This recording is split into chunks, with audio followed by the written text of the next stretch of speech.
What's a goober? It's a silly little guy. Gender neutral. It's a wee weirdo. It's just a goofy little bean. You know? You feel me?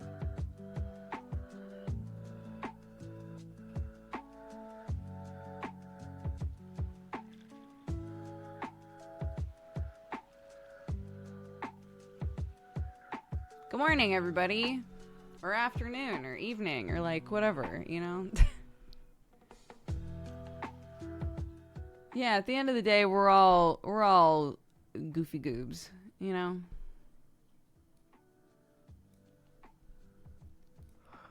Hi. Hello. Yeah, they, them, goober. It's on the same tree as he, him, good boy.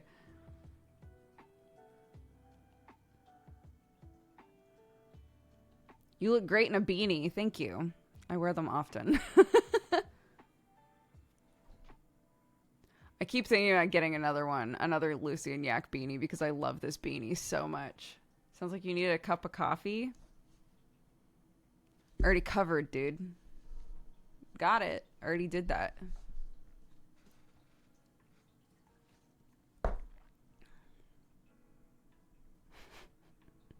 Me. Man. I haven't been feeling very good the last few days. I should really try and take better care of myself. Also me, in the morning, drops off my kid and goes, maybe I'll just get like 5 hash browns from McDonald's and a coffee.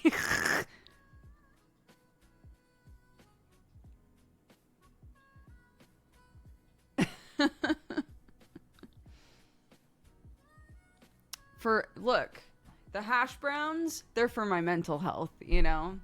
Maybe not my body health, but my mental health, thriving right now.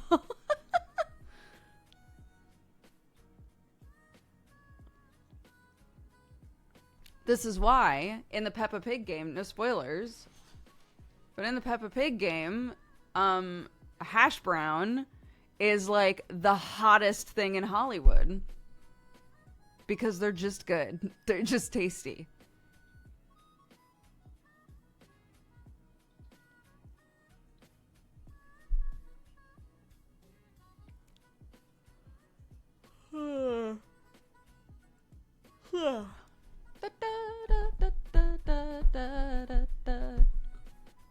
In this world, it's just us. Dude, there's so much going on. There's so much going on. We're gonna go watch our kid do ballet today. Very excited about that. And on Friday, we move. We just move house on Friday.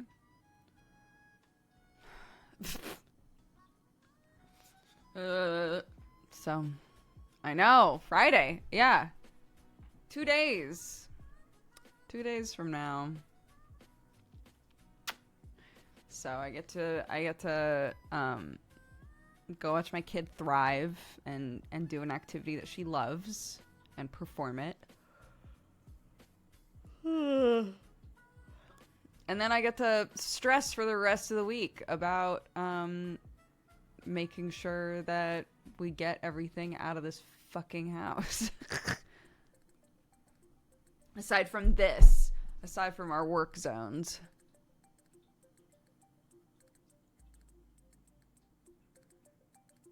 Are McDonald's hash browns your favorite form of breakfast potato? No. No.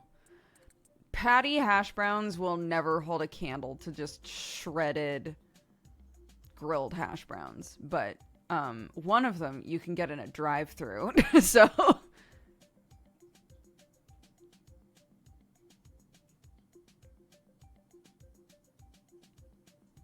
moving sucks even when it's for a happy reason. So far, it's been going really well.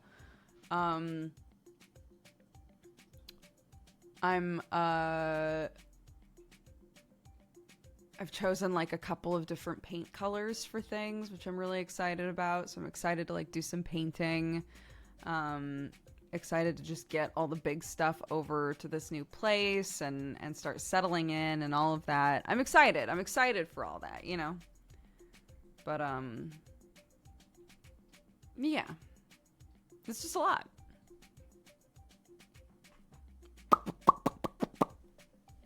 It's okay. Yeah, I took a note from my in-laws and I chose 4 different types of white paint.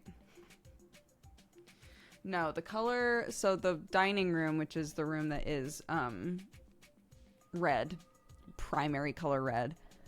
I got a swatch for a color that's called like rose dust or something, and it's more of like a dusty rose, if you will.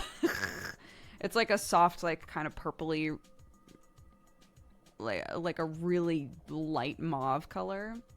It's really pretty, and everyone I've shown it to, including Sam, has been like, yeah, that's nice. So I'm probably gonna get like a little sample pot of that and do a swatch on the wall and make absolutely sure that we like it. But then very light pink. Not really. Hold on.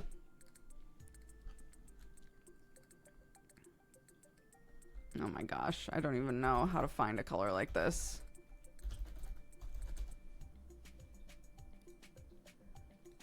Oh my god, I fucking crushed it. It's this, but more purple. Yeah, like...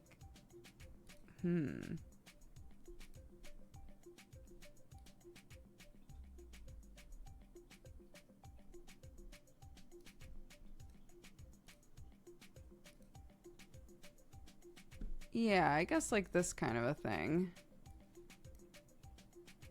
Like this kind of a color. Ish. This sort of a thing. So we'll see how that looks.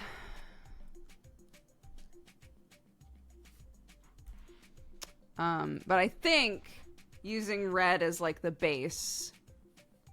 I said mauve, but then people were like, so pink. I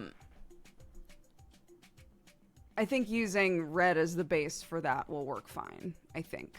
So we'll see. Yeah, I think so too. No, you want to know what I actually want to do? I don't know if my family will go for this, but I have said that I'm just going to do what I want. So, you know, until someone says, no, stop, don't do that. Okay, so I have a couple things that I want to do. Number one,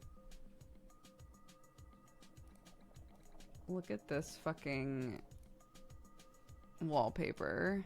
So imagine, if you will, a dining room that has that color of walls, right? Like this sort of walls, okay? We're just gonna make like a little Pinterest board here. This color of walls, okay? And then on the ceiling, I've become a huge fan of doing weird shit with ceilings. On the ceiling, this wallpaper. Wouldn't that be cool?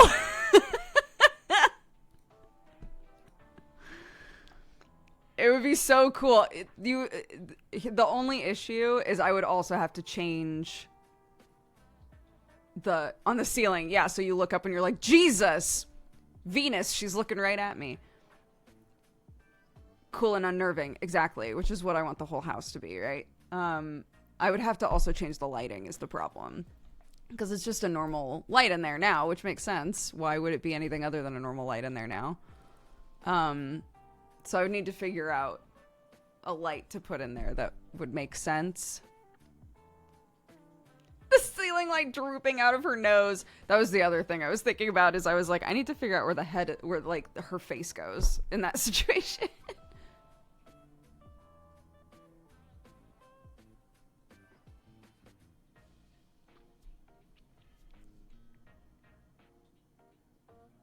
Yeah, we'll see. We'll see if I can figure out how to do it. I'm unfortunately a bean, so wallpapering anything is going to be annoying for me. especially the ceiling. So I might need to get help with that.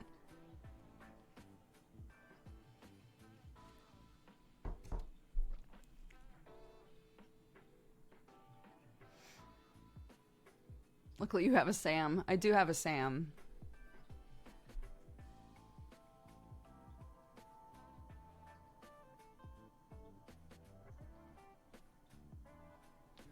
This is the house with the tall door frames. They're not tall door frames. The door handles are up too high. I assume you're referencing when I talked about how Clark can't reach the doorknobs. It's because the doorknobs are up higher than they are in a normal door. For some reason. Hi, Jaws.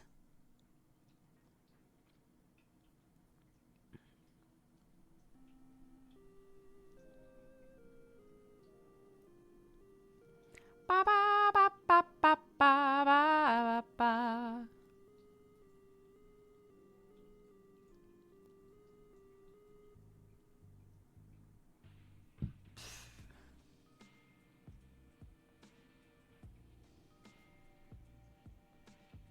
I was referring to Sam. Does he fit through the doors? Yeah, they're normal door height. So yes, he's fine.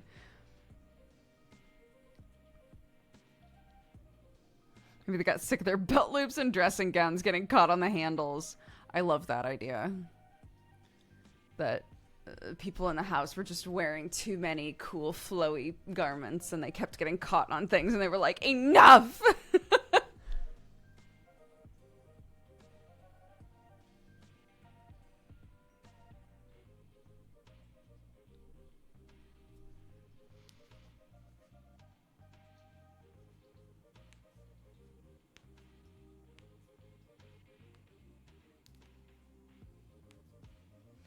Turns out the friend that I was going to borrow a wallpaper steamer from, theirs is broken. And she didn't realize that until she asked her fiance about it. And he was like, oh yeah, that broke last time we used it. So now I'm like, okay, is it worth it to, because I don't know anybody who has one. So I'm like, is it worth it to rent one? Or should I just get one? Because they're only like $25.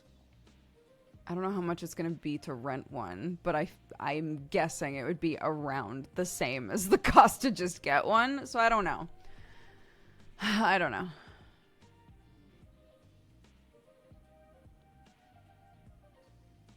It's bad weather here today. I could play Mass Effect with a good conscience all day. Yeah, do it.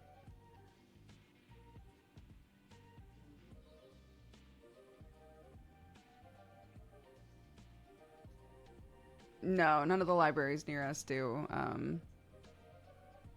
items like that. No.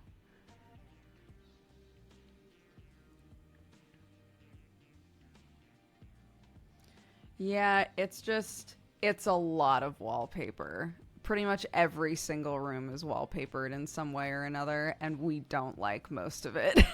So, whatever's gonna make that quickest and easiest is what I want.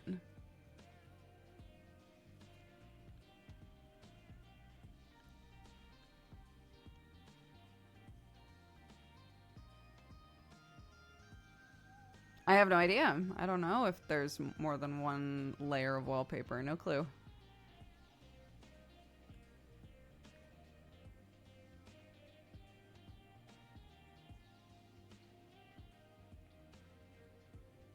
I finally finished the second to last episode of Godforged. Emotions were felt. Emotions were felt, dude, for sure, yeah.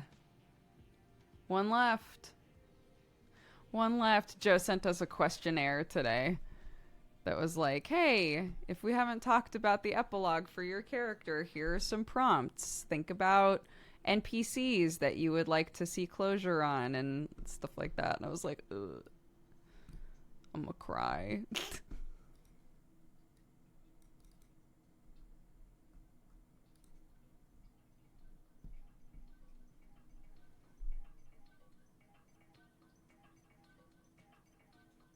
Where is Bucket? Those are the sort of questions, you know?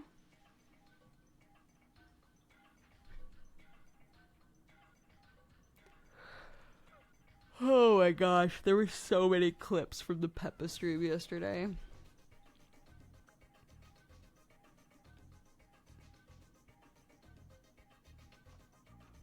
It's so silly. Yeah.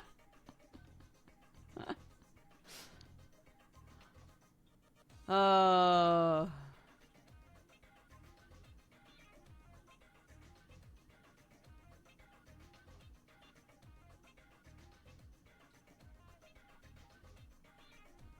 Ooh.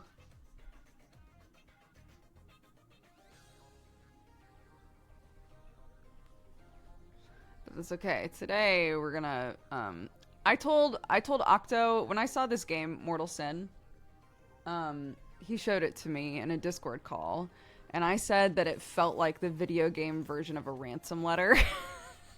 Like it feels very like lots of unsettling things like sort of pasted together, and you move around in like a really strange way, and you just like punch limbs off of things. It's so strange.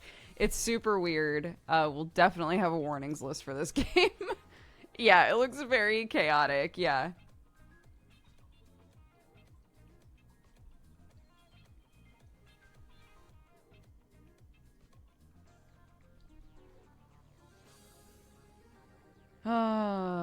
Yeah.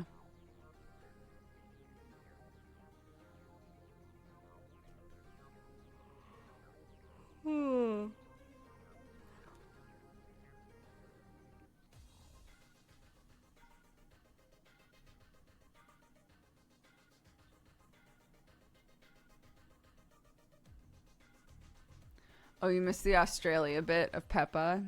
That's okay. I think that's okay. We did. Which places did we do in Peppa yesterday? We did Germany, which is just Christmas. We did Christmas. We did London.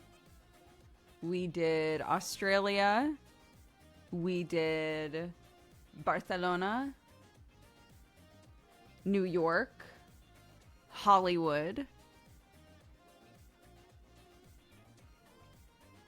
And I think that was it.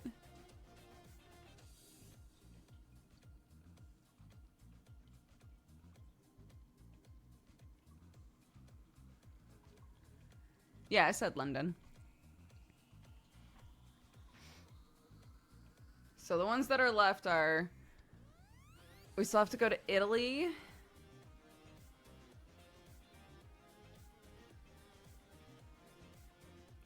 Italy and... Paris. Yeah, I think Paris was one of them. York.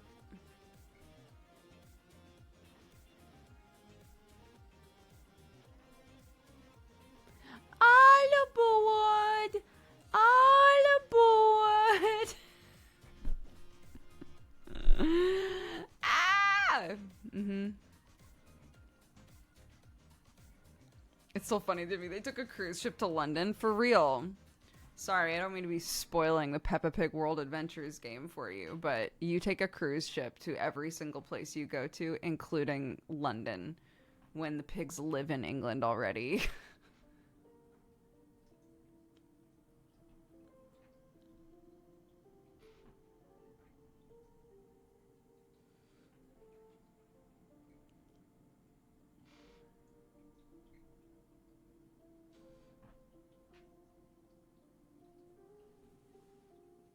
True. That boat is fast. We got to Australia and back. We spent a whole day in Australia, got there, came home, and as far as I can tell, it all happened instantly.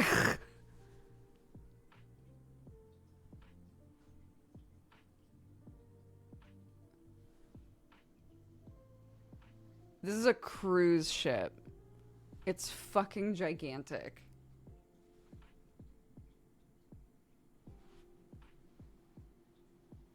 Sorry. Ooh. I started messing around with my shoulder and now I can't stop.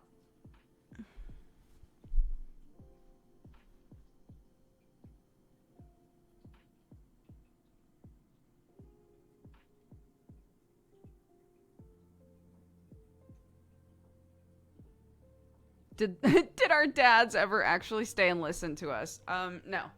We have yet to come home from a trip and be like, I had such a good time. What an amazing time we had. And then turn around and have them still be there listening to us talk about it.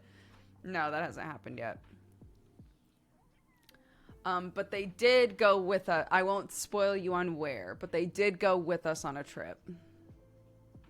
So they did more than just sit in the house and pretend that they don't have a child.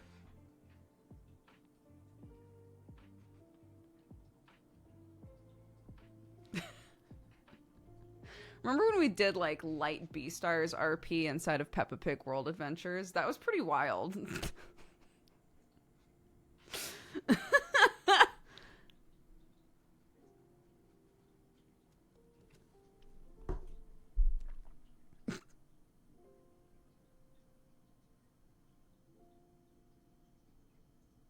Goofy shit.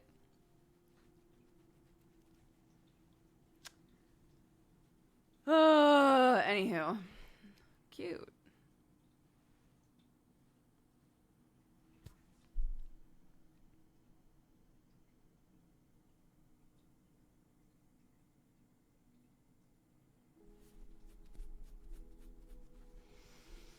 Tomorrow I have to get the chickies to the new place. I was gonna do it this last weekend, but it didn't wind up happening.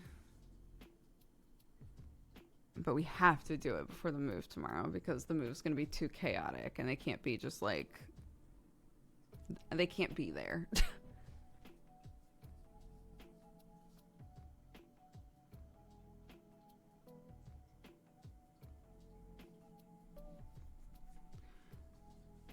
How do you transport chickens in a car? Yeah, so to give you an idea, when I got the chickens, they put them in a box. They just put them in a box with holes in it, like on a cartoon. And we drove them home. When I would take Bergie to the vet, I just took her in a cat carrier. So my plan is to just put them all in a carrier, basically.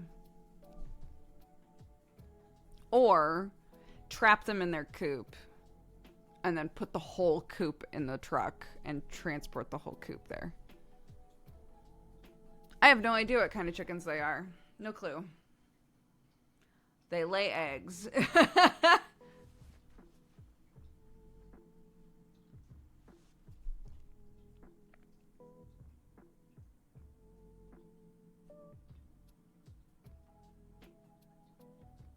You look like you're about to do a 1080 and high five Tony Hawk. For sure, for sure.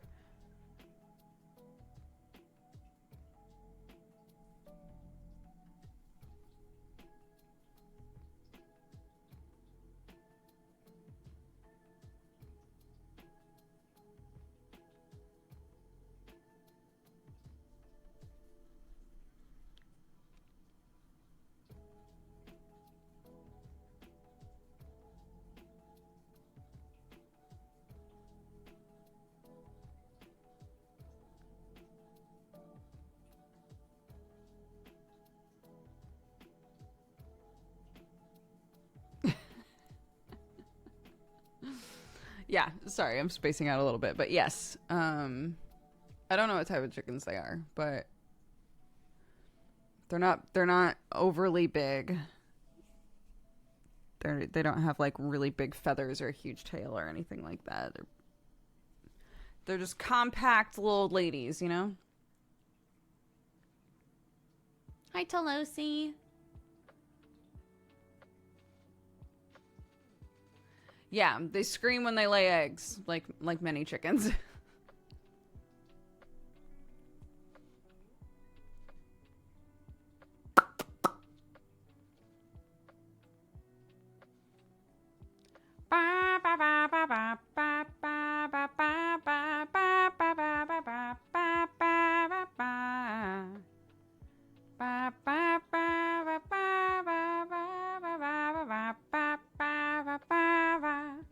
I know, dude. We're moving so fast. It's wild. There are a couple of conifers that my in-laws really want to dig up and get rid of. Conifers aren't a protected tree at all. They're like the weed of the tree world. They just stick around forever and they suck. So they're everywhere. They're all over our property. So my in-laws have a couple of conifers that they want to get rid of on the property, and everyone was like, wait, what are we going to do with all that dirt when we have to dig these shits up? Because we're going to take the opportunity to also like level out the ground that's right next to the annex, because currently the ground next to the annex is a nightmare. So if they wanted to put down like a patio or something, they couldn't really.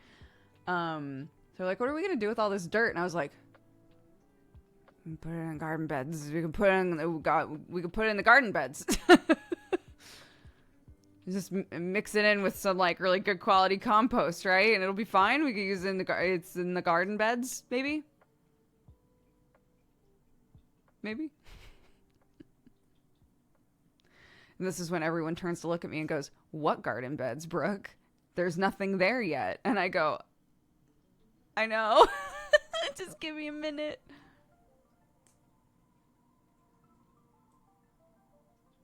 Look, I love trees in general. I have nothing generally against conifers. They just, they suck up all the nutrients in the ground under them, and they're so big, right? Their root system is just sprawling and huge, and they just yum, yum, yum, yum, yum, gobble everything up. So it's hard to plant anything anywhere near them. So if you're trying to plant stuff on the ground near a conifer, sometimes it's like, maybe I get rid of that.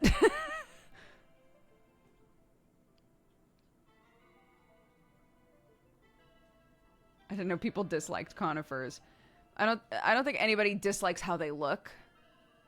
People dislike how they're not team players, you know?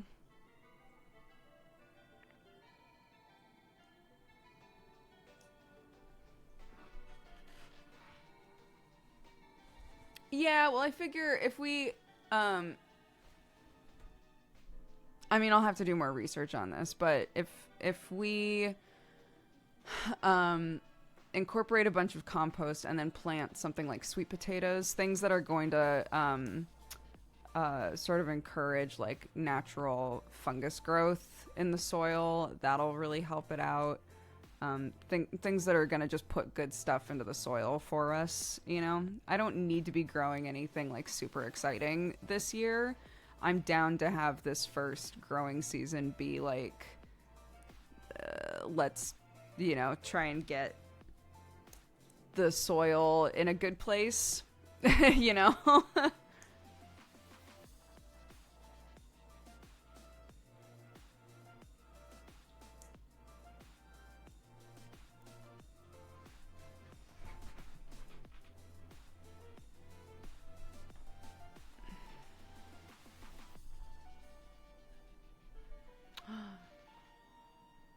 Tiny Folks. Casey Explosion recommended it as super simple darkest dungeon with more than enough charm of its own. Oh, that sounds fun.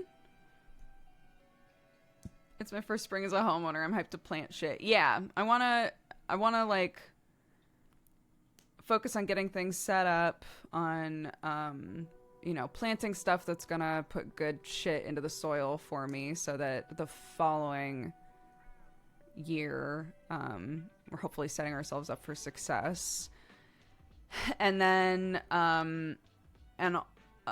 try to mostly do like wildflower sowing and things like that, stuff to sort of establish where we want more of like a meadow vibe to be, you know, stuff for the pollinators and things like that. So yeah, I'm going to try not to stress too much this season because why? Because it's just not necessary, you know?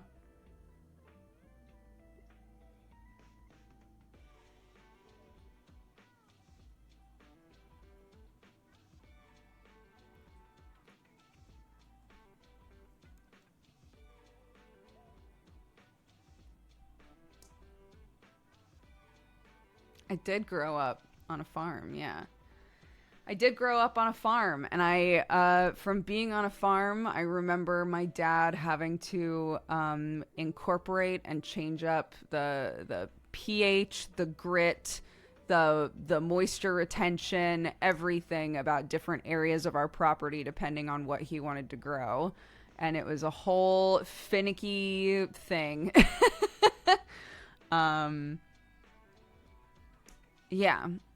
And it's gotten to the point now where it's really nice because the area where they do their gardening has had years and years and years and years of good fungal growth, of, you know, lots of nutrients from old plants just breaking down into the soil.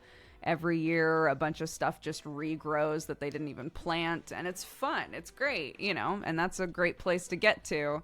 But the beginning of trying to be like, we want to grow some of our own produce is, there's a learning curve there. And part of the learning curve is figuring out, like, what type of soil do I have? What's even going to be able to thrive here? You know?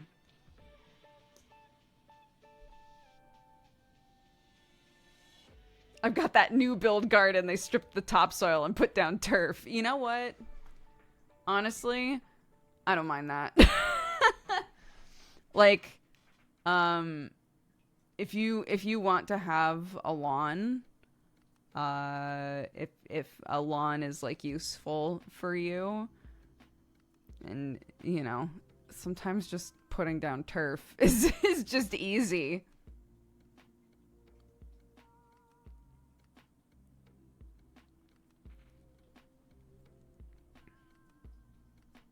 No, all the wormies were eaten.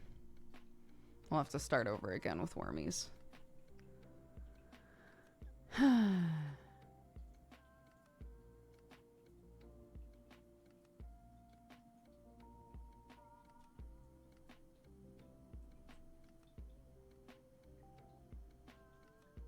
A courtyard garden? What does that mean? Hold on.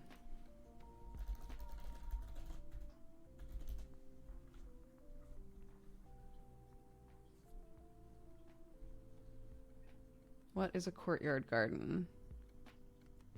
A flat surface surrounded by walls or buildings. Oh. So like a cozy, like, compact garden. That sort of an idea.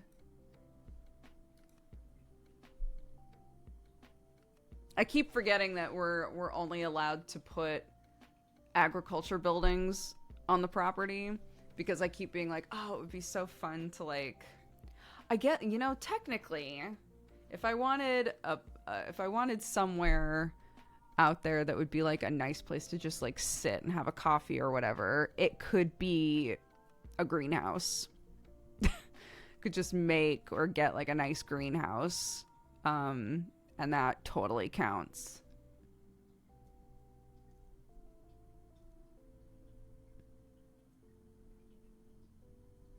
You just have to also use it as a greenhouse, you know?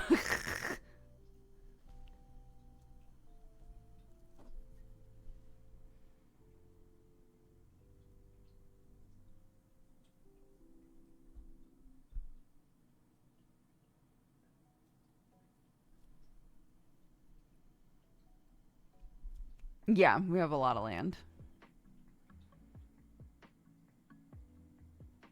But it's all agriculture land. We're not allowed to like build anything permanent on it.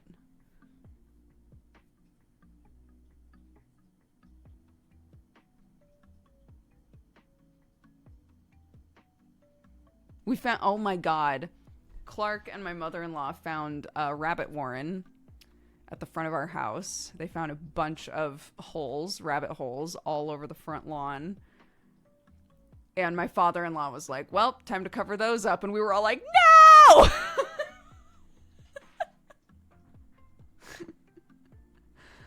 So, yeah.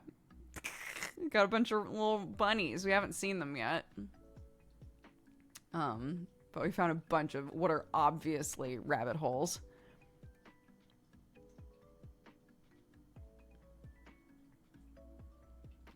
So we were like, well,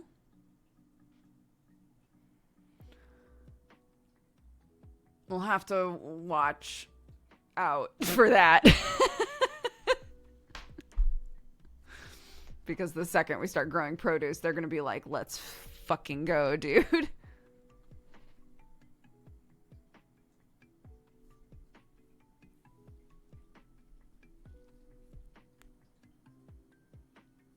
So we got to watch out for foxes and rabbits. Foxes and rabbits. When I was a kid, moles were the big issue. We had moles all over the place. Moles would just get into everything, dug up our whole yard. Well, at the end, the moles were the most consistent issue, I would say.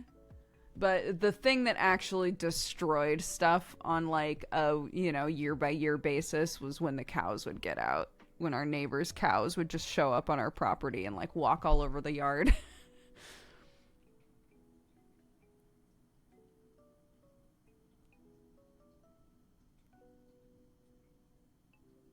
Moles, Madge. Yeah. They're so cute. I love them. But holy shit. If you're the sort of person where you're like, I want a nice little yard, moles, your enemy. Nope. They want nothing to do with a nice yard.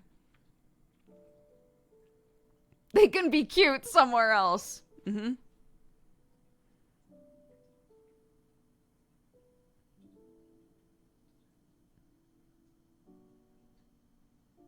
Yeah, I don't know how, dude. They were like Angus beef cows, right?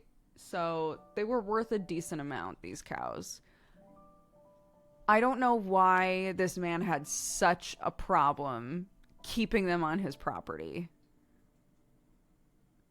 Like, some of those cows, I bet, were like, I'm free, dude, and just never came back, you know? They just never came back.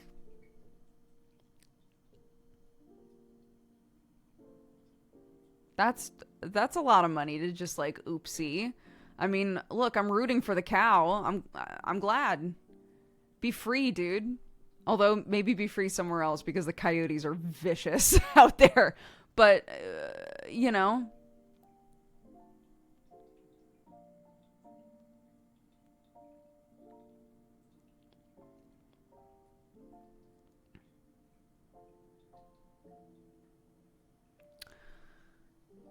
can coyotes take on cows? Coyotes hunt in packs specifically because they are able to take down big prey as a pack. Yeah.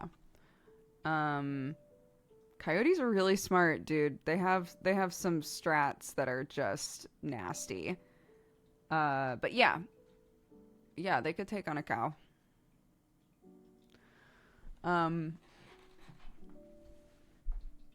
They took down one of our strongest horses, got out, and we found it later. 100% eaten by coyotes. And you would think, like, one kick from this horse surely would knock the fuck out of a coyote, but, you know, there's a point where you can't fight them all off, you know? How many coyotes are there? There are a lot out in the woods where I grew up, so. They have pack tactics like goblins. Yeah, if we look at our book, The Monsters Are Smart, or whatever the fuck that book is called.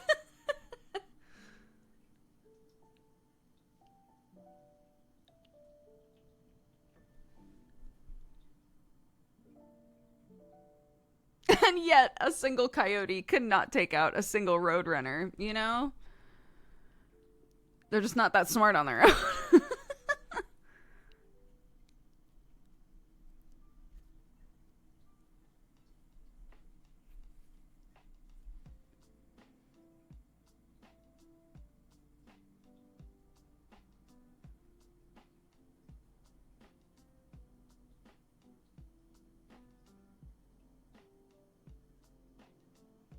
That's because the Acme products are subpar. It's capitalism's fault. That poor coyote. Surely, eventually, he would realize, like, I need to go for a different company, you know?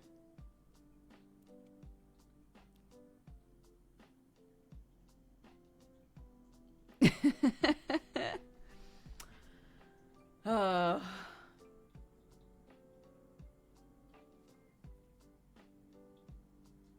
but yeah, I've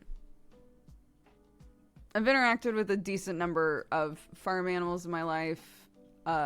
Sheep, very dumb. Sheep are very dumb. They're so cute. They're so soft. But they're big dum-dums. And sometimes it's really hard to deal with that. Sometimes they do things and you're like, why did you do that? Pigs, really fucking smart. Equally difficult to deal with because they're so smart, right? They require a lot of attention, a lot of, consistency, the same sorts of things that you need to raise a fucking human child you need for a pig. They're just smart. Horses are terrifying. I love horses, but you get hurt by a horse once and you're like, okay, they're strong and scary. Those are strong, scary things that we just ride on. And alpacas are little devils. So I will maintain this until the day I die, that alpacas are nice to you as long as you're taller than them. And if you're not taller than them, they're bullies.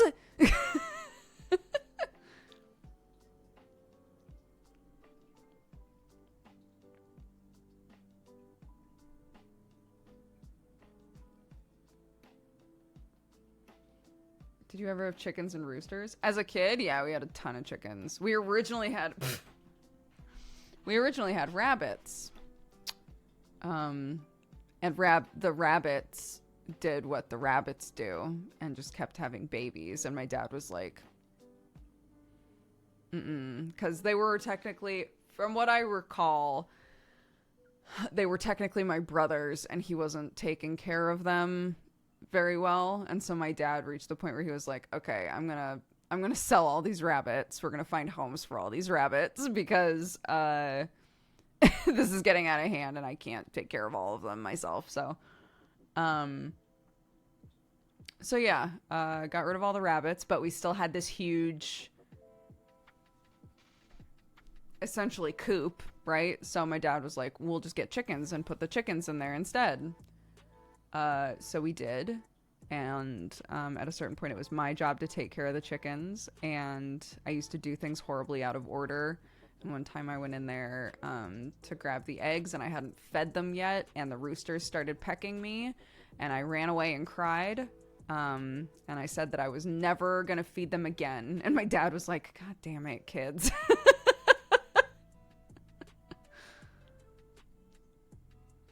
So, we did really well. We did really well out there. Roosters are mean, dude. Yeah, they... To be fair, I should have fed them first. The order of operations is you feed them to distract them, and then you get the eggs, right? But I was like, I want the eggs. So I went out there to get the eggs, and they were hungry. They were hungry and they didn't want me taking their babies. So they attacked me. I was like, no, I'm just a widow baby. Leave me alone. Goofy.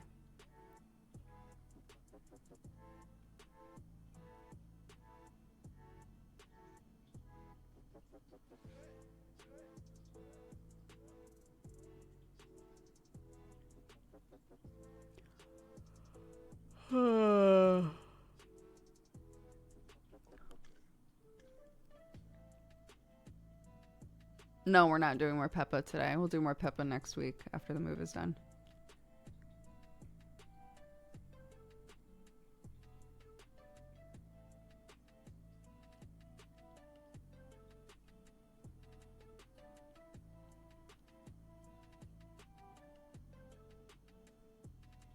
Nope, today we're going to play Mortal Sin, which is a fever dream game.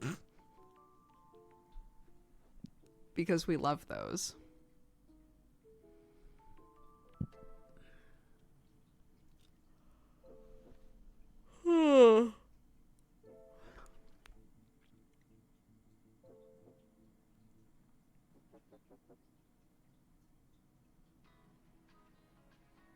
We made a warning list already. Well done, guys. Crushing it. Potential flashing lights, frequent dismemberment of monsters, lots of blood, morbid imagery such as dead bodies, bloody bones, and other dark fantasy art. Yeah, most of this game, from what I saw of Octo playing it, most of this game was just punching limbs off of things. Warning may contain sin. Shall we play? Let's do it. And Dodger Screams. Should we just be leaving Dodger Screams on every warning list? Maybe.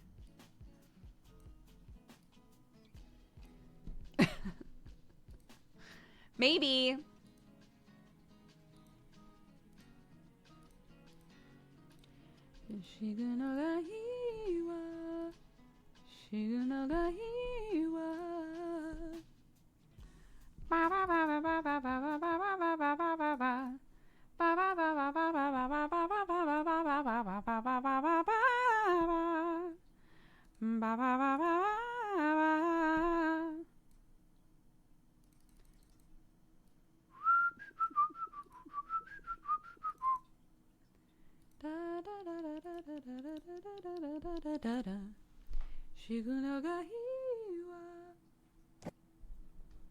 Why is Daddy one of your tags? Why not?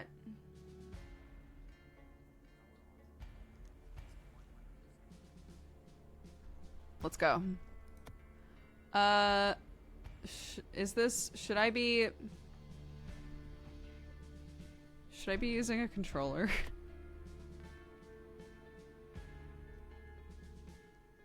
It looks like it wants to be a controller.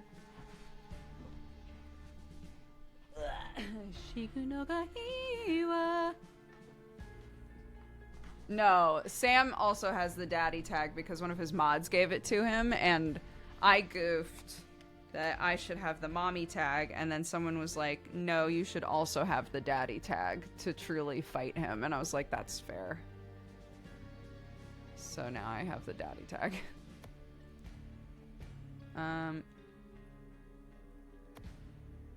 Head bob off.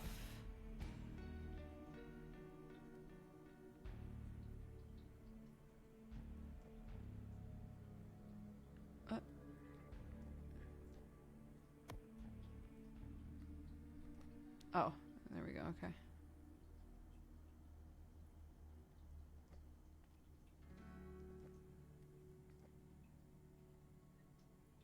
Scan lines? God, it's really hard to read this font.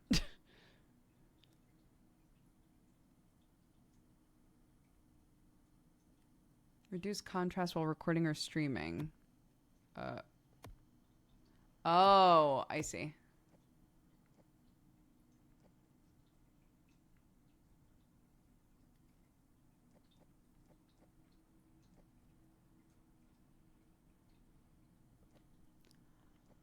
Okay. We might want to turn the film grain down. I think it might be sort of difficult.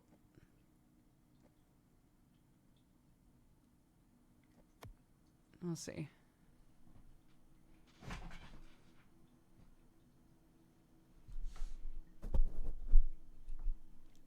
Well, this game, you might understand why scan lines are an option. The like visual aesthetic of this game is so weird.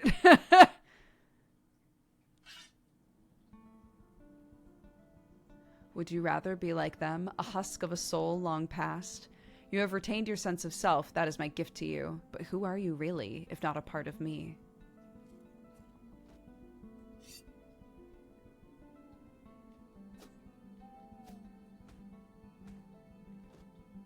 Block and dash forward. Block, kick, punch, punch. Okay.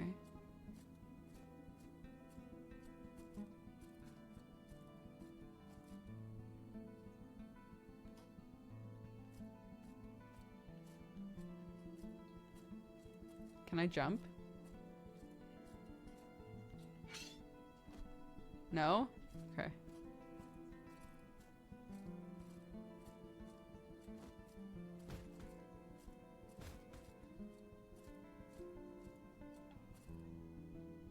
Complete the dungeon, cave, and forest to reach final judgment. The order of completion doesn't matter, but all 3 areas must be completed in a single run. Hold and release.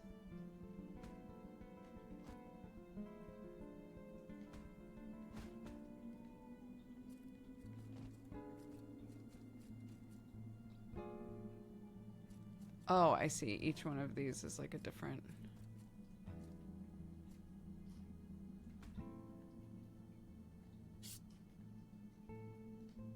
Oh, I see. Okay.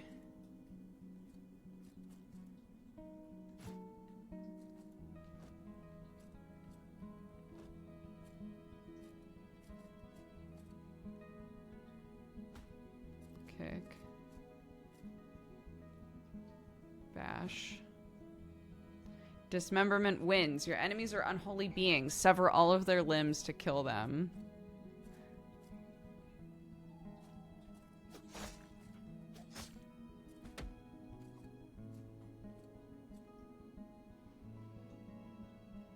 Combo kick swing.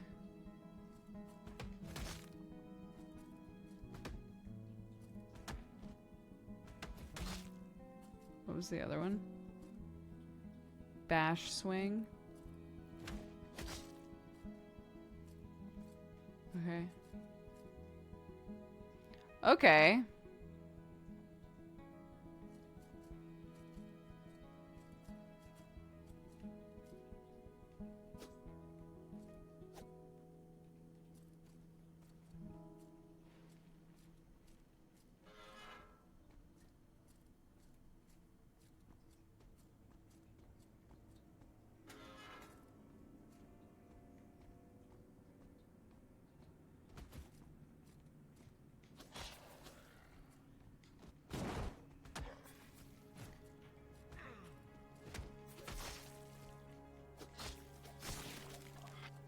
Okay.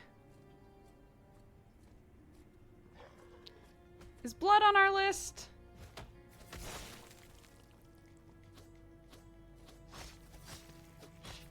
Wait, I kind of love that it seems like they... if they lose their head, they're not sure where we are.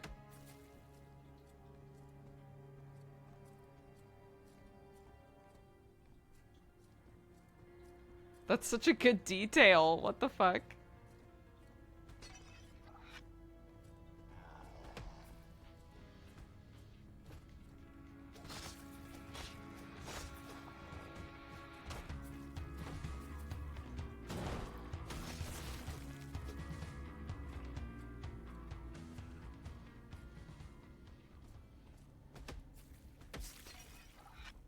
There we go.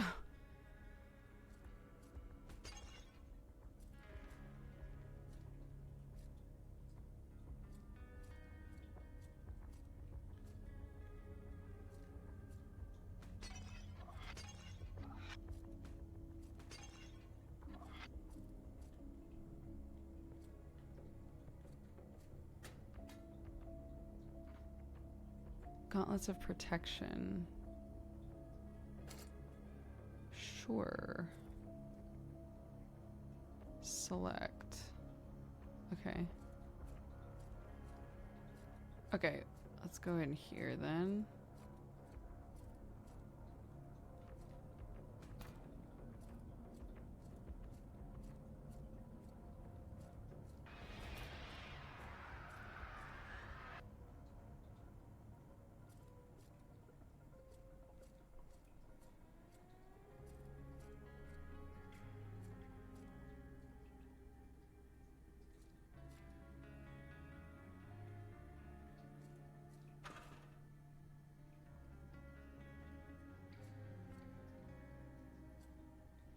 Oh, I see.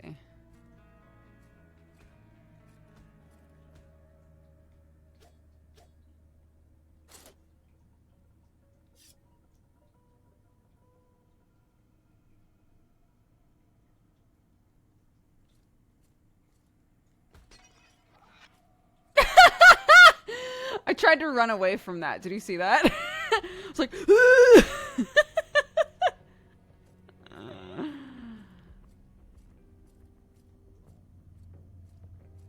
Alright. The game seems quiet. I can turn it up. Absolument. Let me know if that's better. Or if you want it up even more. Yum yum. Thanks, guys.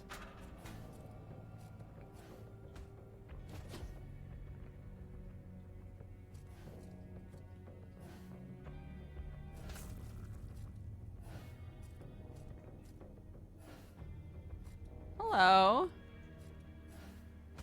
Ah! What the fuck?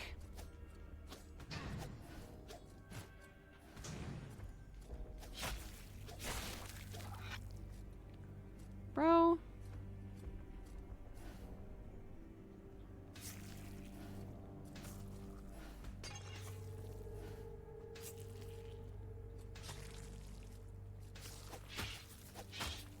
What is this?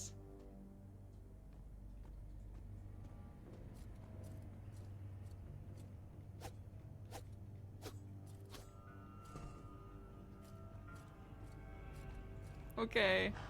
Ah!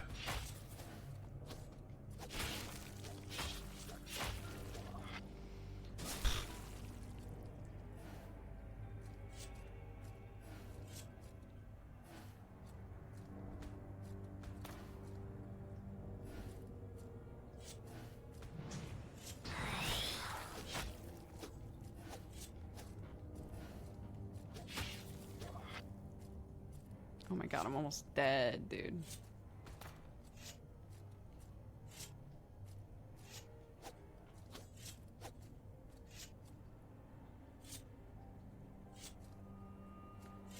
It's a bunch of people in there. I don't like that.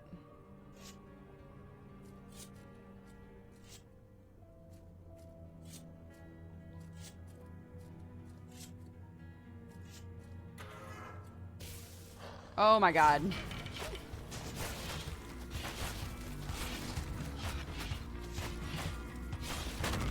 Shit!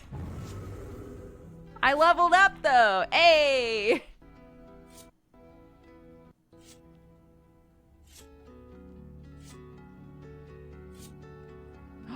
A new class. Sure.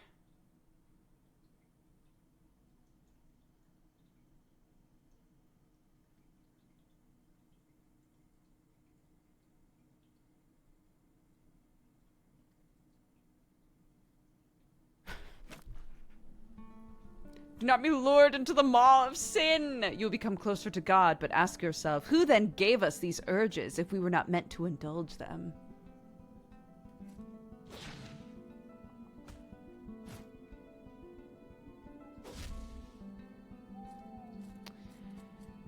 It reminds me of, Dexbonus, may you never rest. Thanks.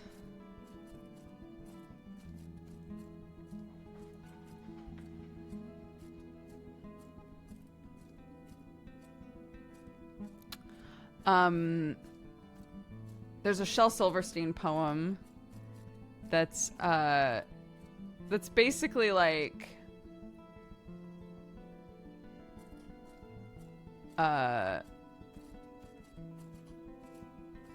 it's like a mom versus God poem from the perspective of a kid that like it says things like mom says don't touch strange dogs, but then why did God make such cute dogs to pet? You know, like it's that sort of a thing. Like mom says, you know, use your utensils, but then why did God give us fingers? It's that kind of a thing.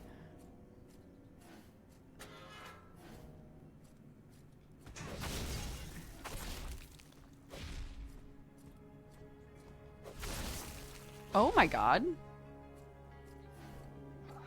Glur's cannon.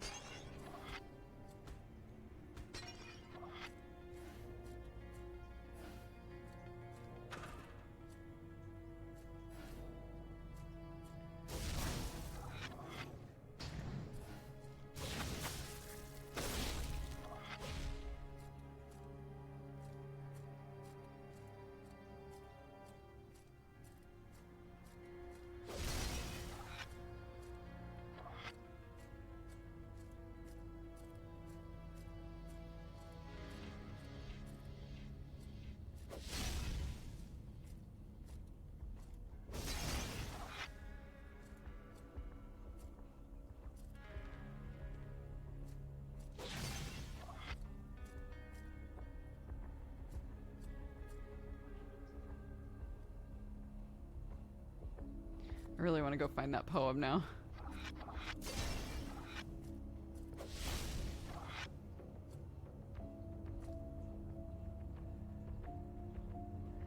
If villain, why hot? Yeah, exactly.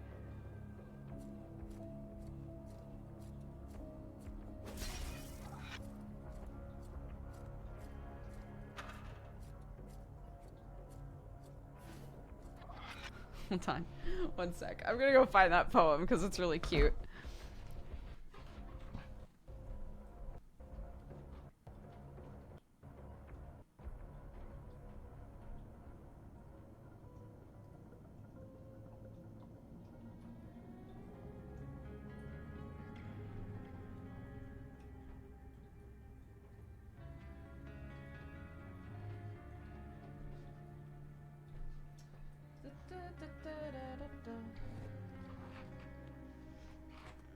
God, I've read all of these poems a million times.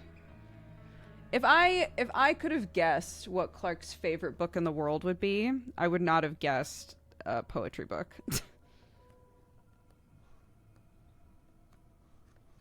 Oops.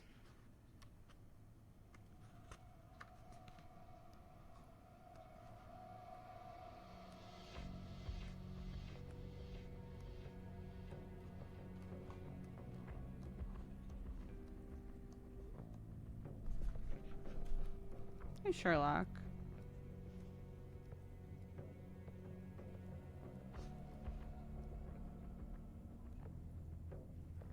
There are some of these poems that we've read so many times that I really want to, like, print them out and put them up in the house.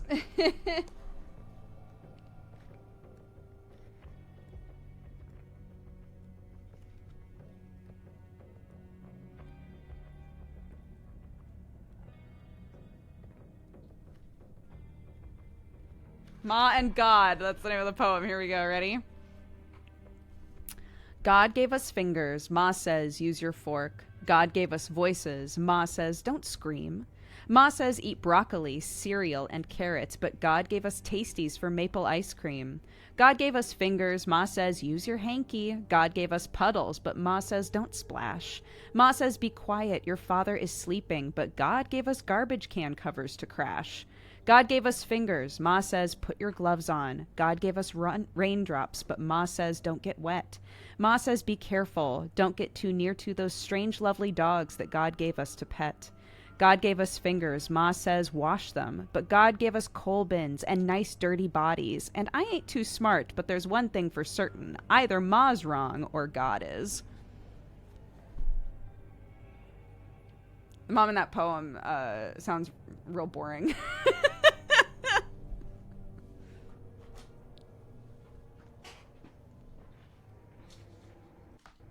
Oh. Ah. Nah.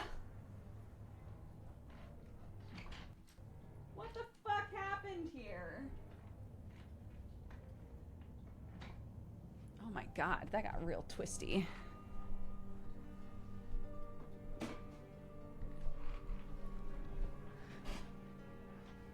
Do I have an Amazon link for that book? I do not.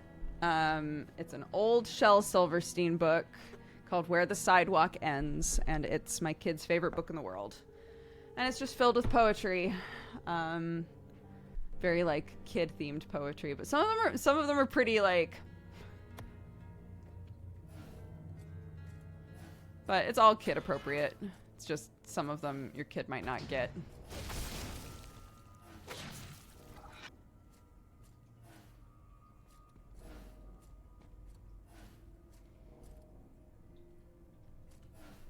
Why the eyeballs?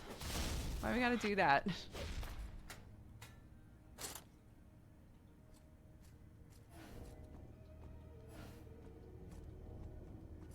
Ah!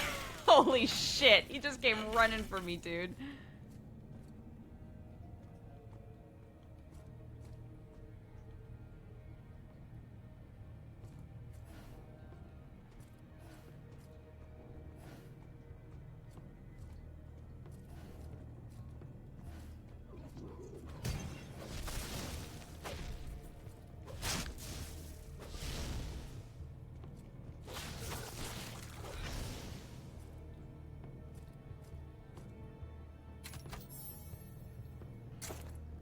Bullets of vitality. Let's go.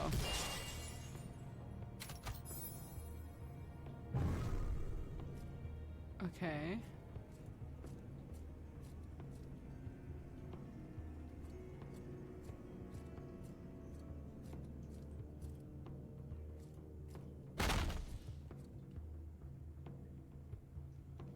What? No!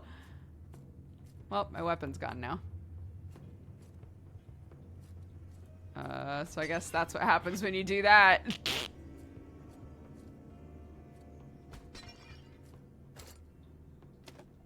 Okay, nice. Sick. Okay, thank you. I will not do that shit again.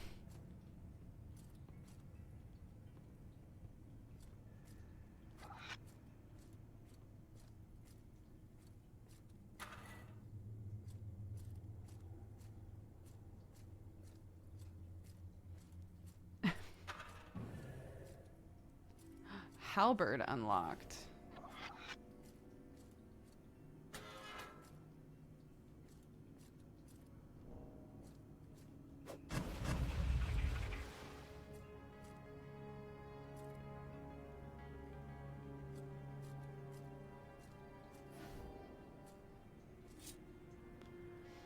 Through your higher combo multipliers, make your staff attacks trigger whirlwind. Perfect parries grant a speed boost. Armor has 110% durability. I'll take that, because I'm still learning the game. I don't trust myself to parry properly.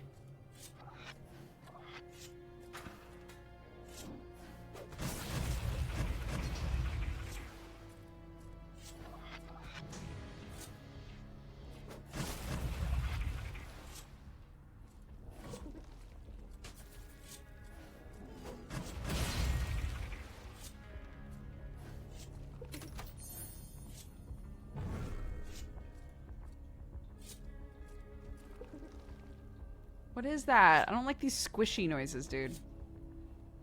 Can I roll?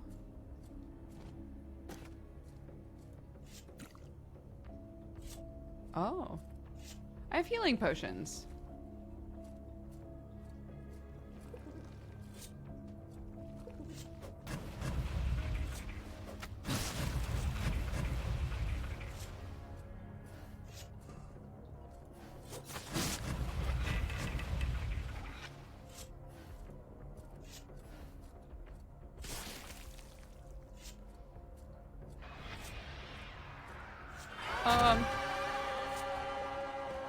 Why? Why you gotta do that? No! They took my weapon again! Why you guys do this shit?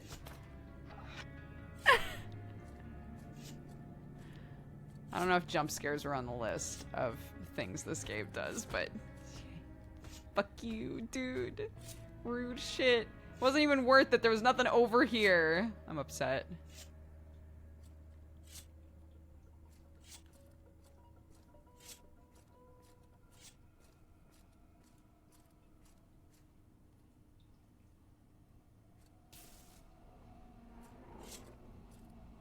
Oh my god.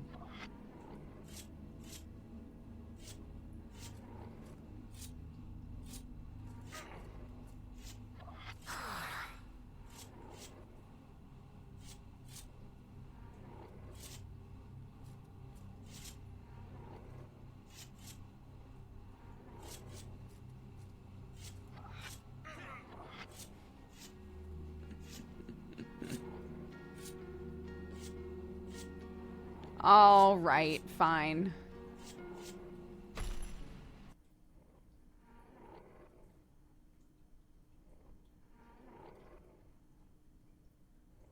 Yeah, it's a spoopy game. It is a creepy, unsettling game, so I totally get it if any of you guys want to head out.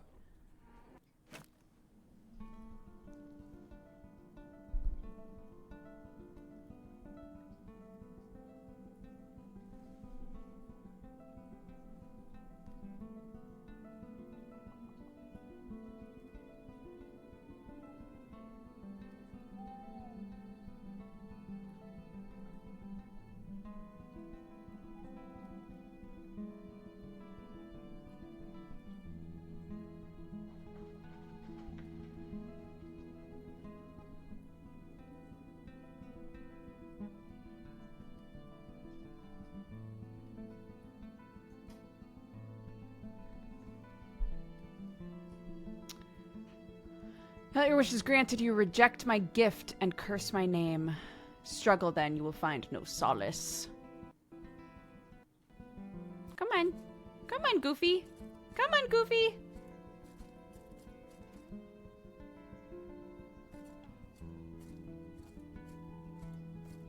Drop down to explore the cave. Sure, why not?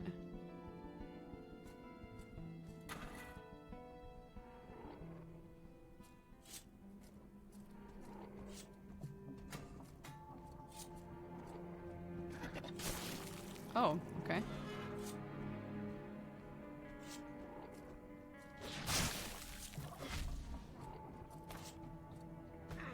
Oh, okay.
Hello.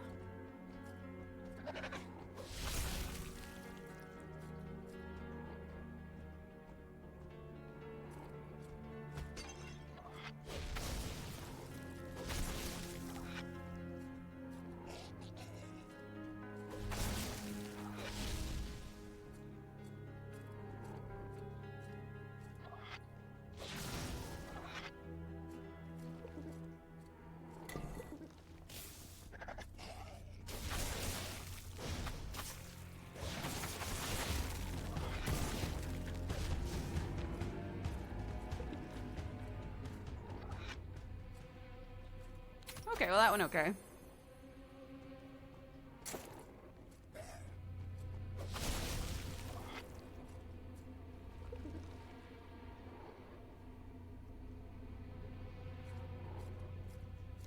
I'm noticing now, I'm figuring it out. All my stuff, including my weapon, has durability. That's why.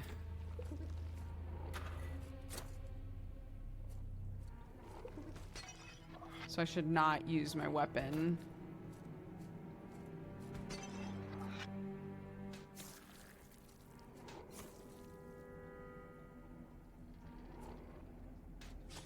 Oh.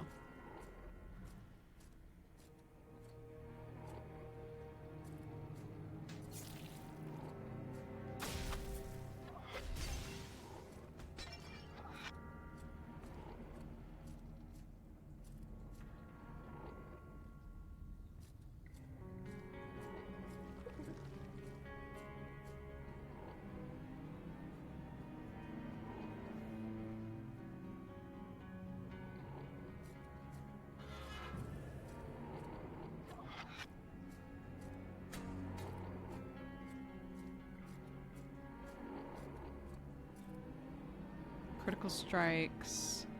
Damage is increased by your luck percent. So your higher combo multipliers make your staff attacks trigger whirlwind. I'll take this.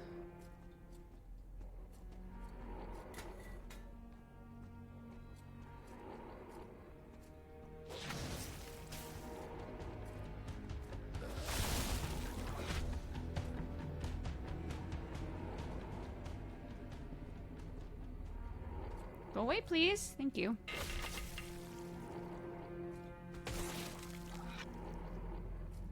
My mace is almost donezo.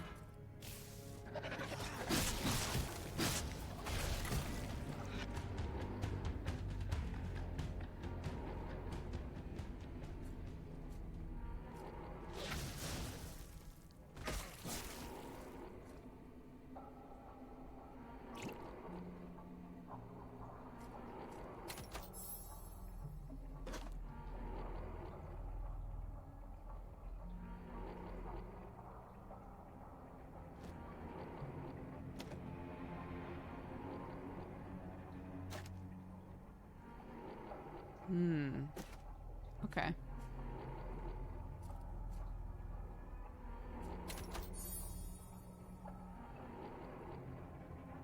Damage 80. Why is it -3?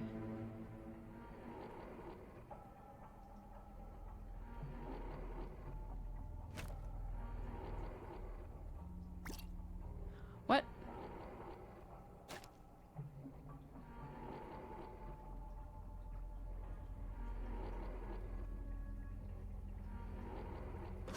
There we go.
Worth it.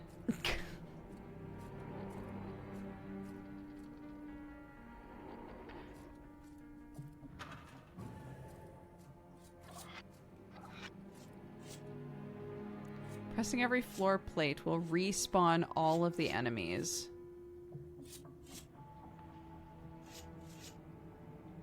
No. I'm a baby, so no thank you.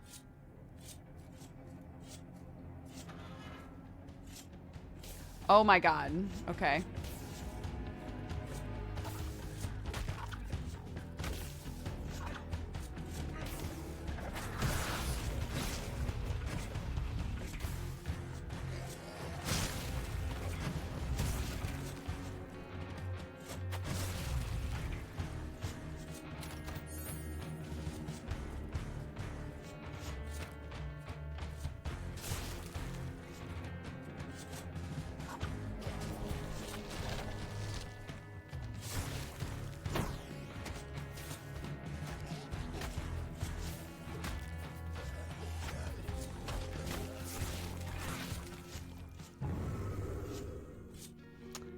Yeah, I shouldn't have swapped weapons.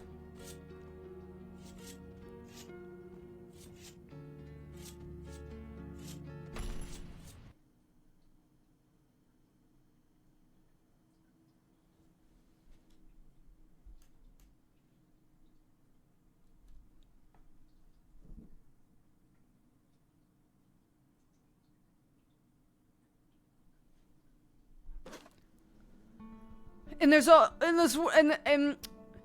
this world, there's just one certainty, and that certainty is death. Humans feared the unknown and looked for answers, so they prayed to the stars, and their prayers went unanswered. So from the void of absence, man created God.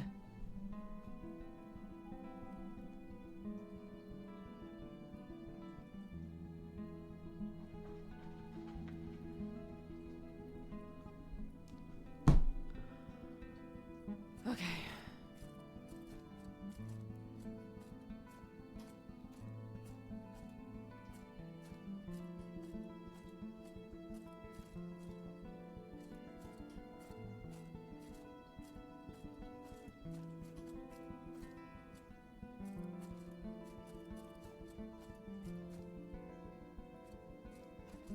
Okay. I have to unlock this place.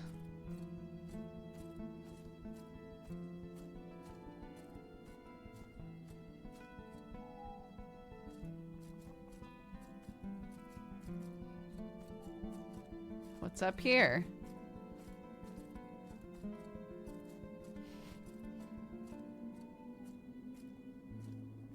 Oh. Nothing.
Okay.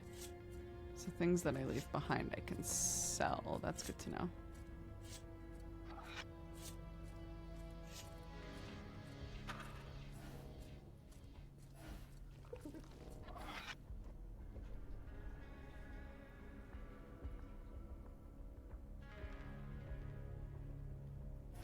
Okay, so the blood cross is what I want to be using for damage.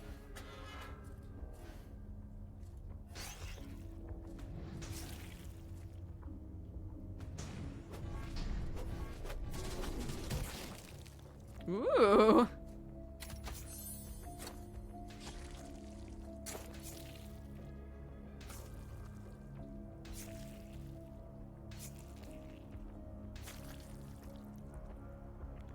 Oh.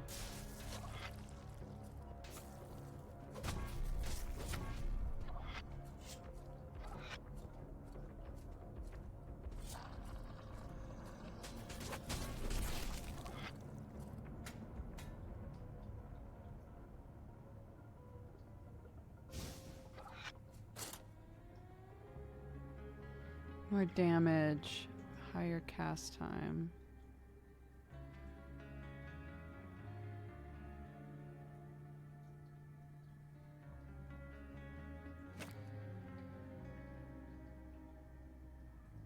Way higher damage.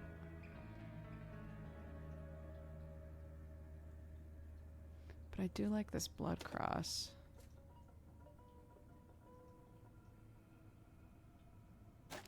Okay, I'm gonna sell that one. Okay.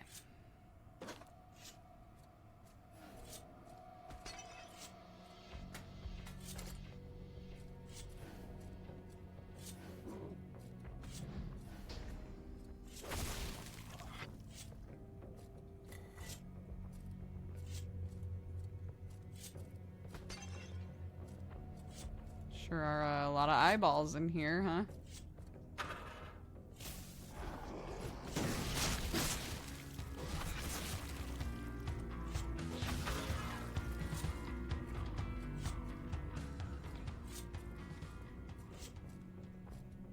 Okay. I think that was everybody.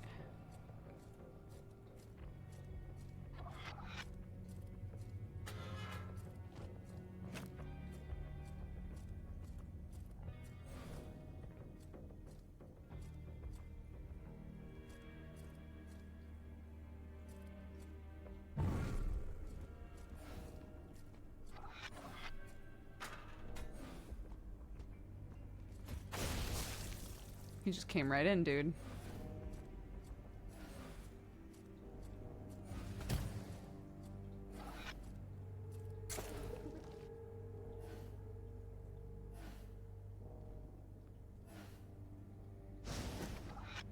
Oops! Oh my god, I sold it by accident. Well.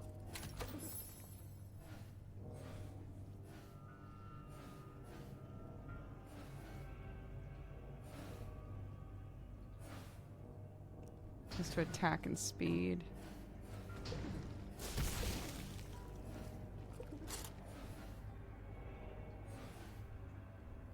Oops. I didn't even see you there, dude. My bad.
No, thank you. Why do you keep giving me weapons?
I want to know what these eyeballs are.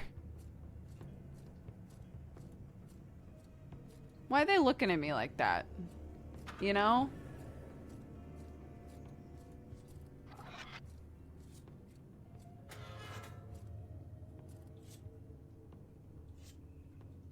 They might spawn a clone, plus 3 item level for drops, plus 9% chance to find rare items. Sure. That seems fine.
Is that not everybody? Do I personally have to kill 15 things?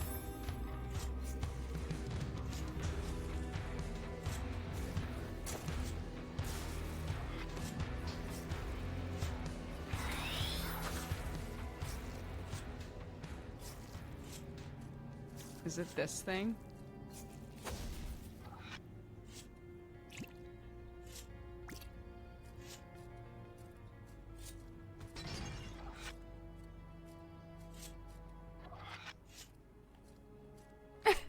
Panicked a little.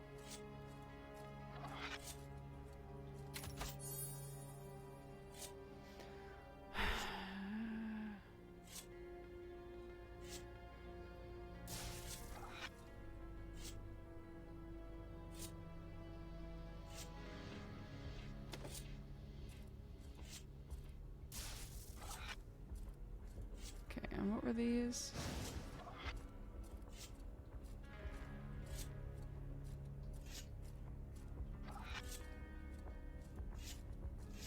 Oh, I'm at max. I see.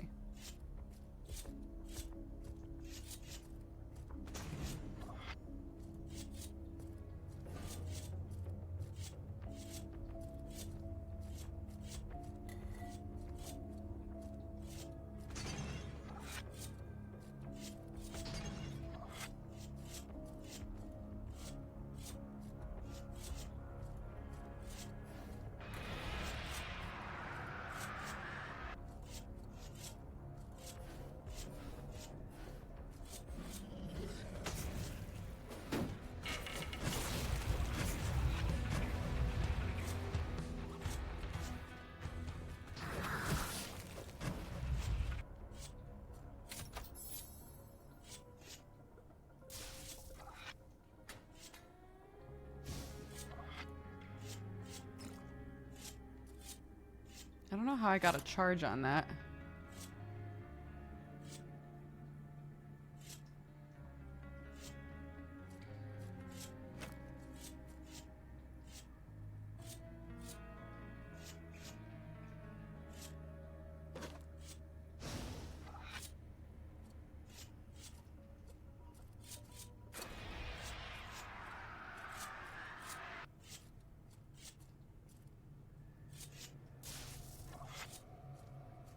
I don't know what I spend any of this on yet.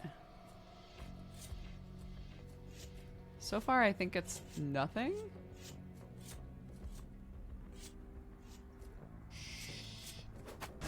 What? Wow, I hated that. That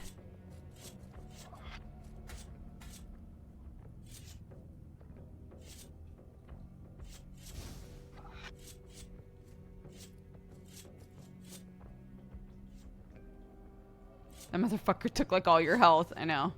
It's okay.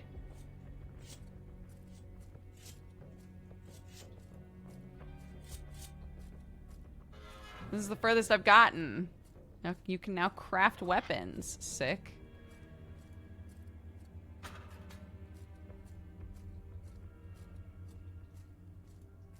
Hit 20 attacks total to make a powerful explosion. Defense up. Kicks deal 120% damage. And you dash while kicking. That's pretty toy.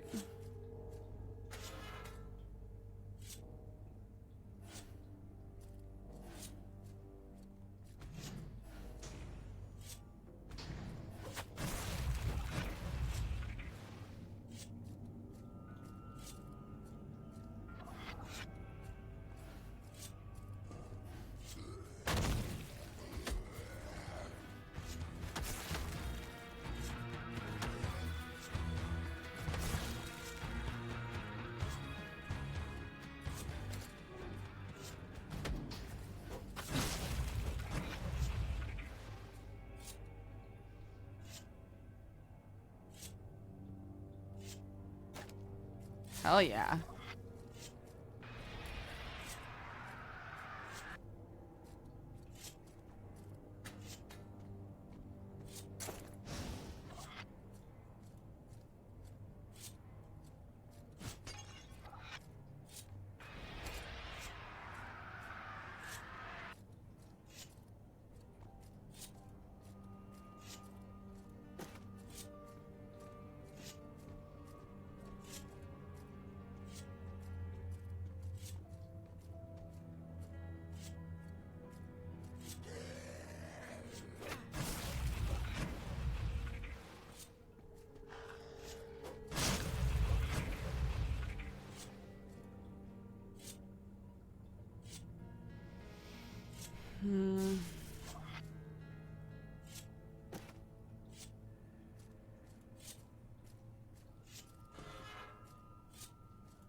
What?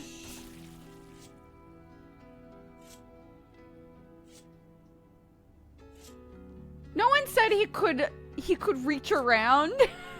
Come on, man.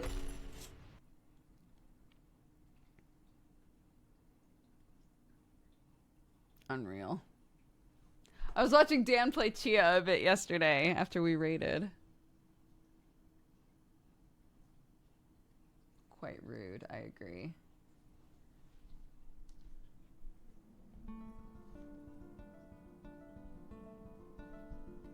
We are not so different, you and I. The more you push, the more I push back. A seemingly endless struggle ensues. Two indomitable wills. Join me in the rhapsody of violence. You will find that we are one.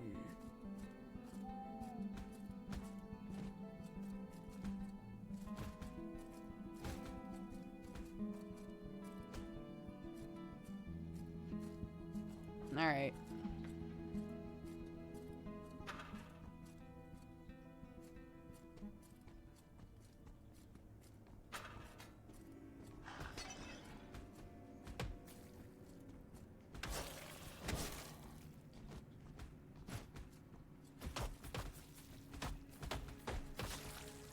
Oh my god. It takes forever to kill somebody that way.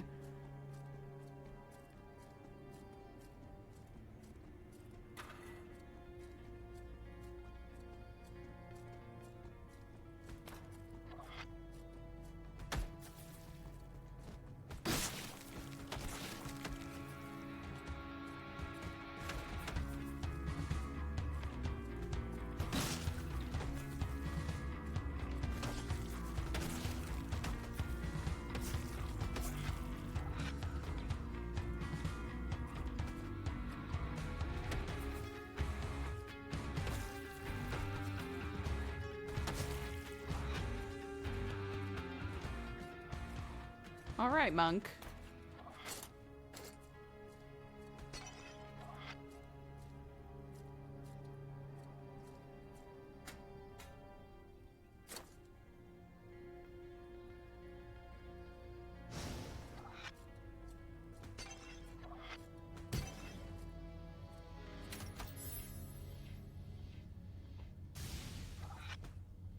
Why are you giving me so many...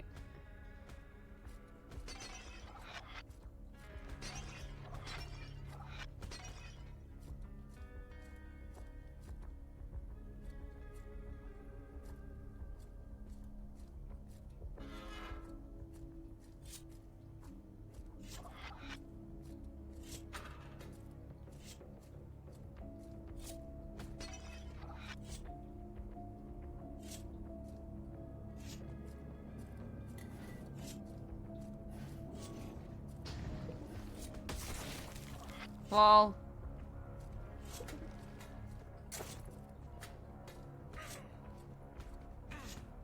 What's hitting me? You.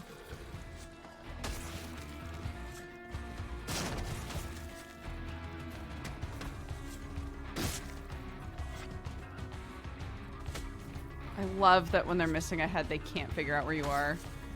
I don't know why that's so funny.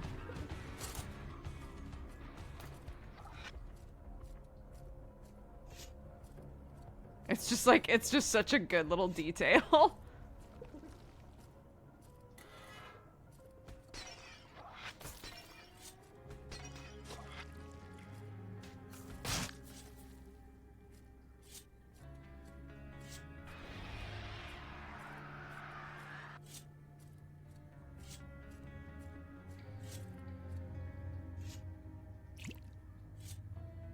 Oh, I have to buy it. Oh, interesting. I bought it. Oh, I see. I see. I was finally able to use my money on something. That's fun.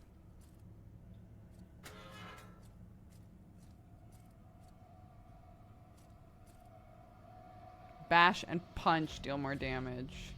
Yeah, definitely this one.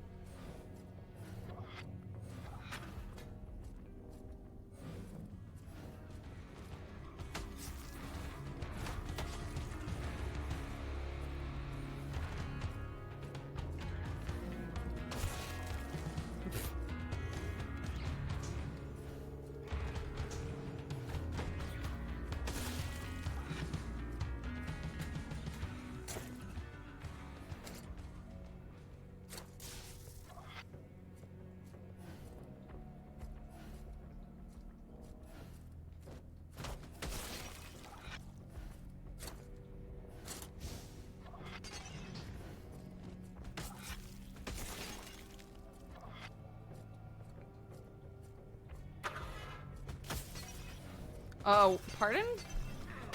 Oh, I see.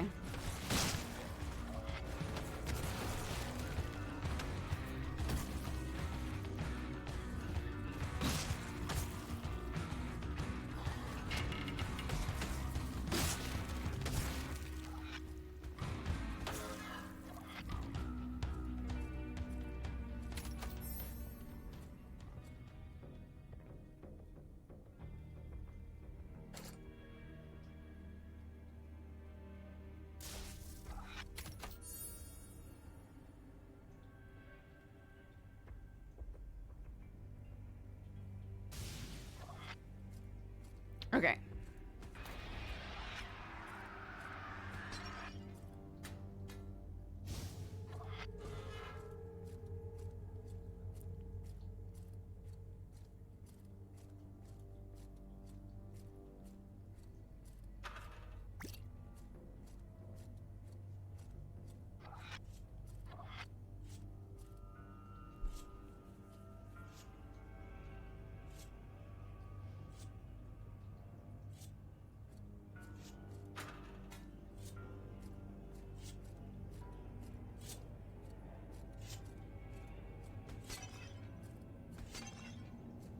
I guess this level, like this floor every time is a wave.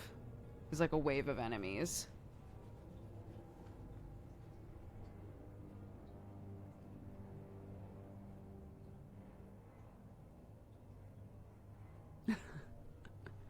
We've lost a lot of people.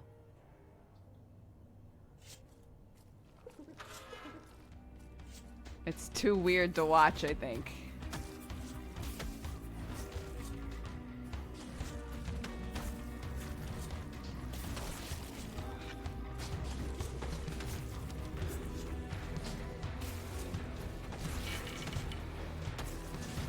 I think the art style is like not great to watch, if I had to guess.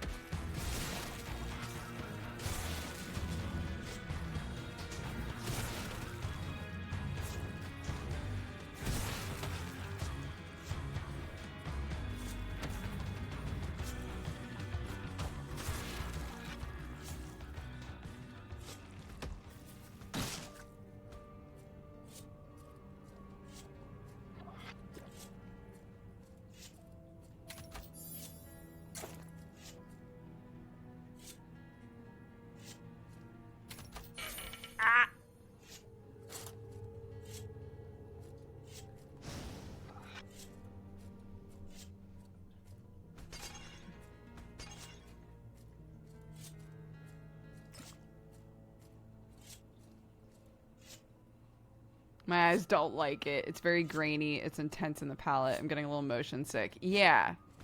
I can totally see that being a thing.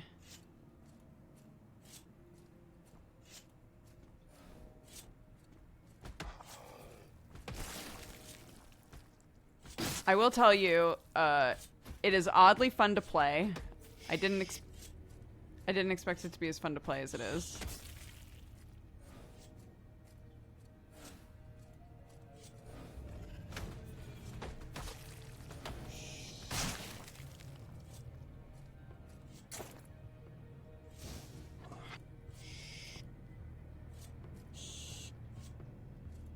But that doesn't mean that we have to play it, you know?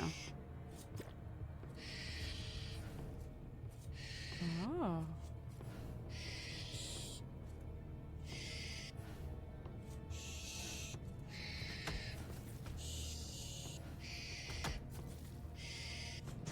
Ah!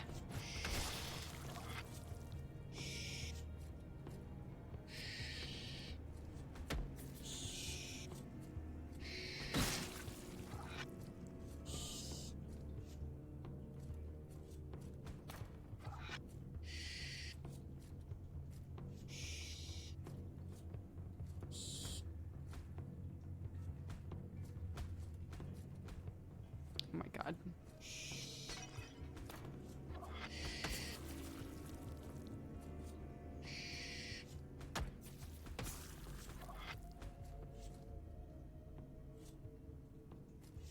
The wall arm is very annoying, yeah.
Well.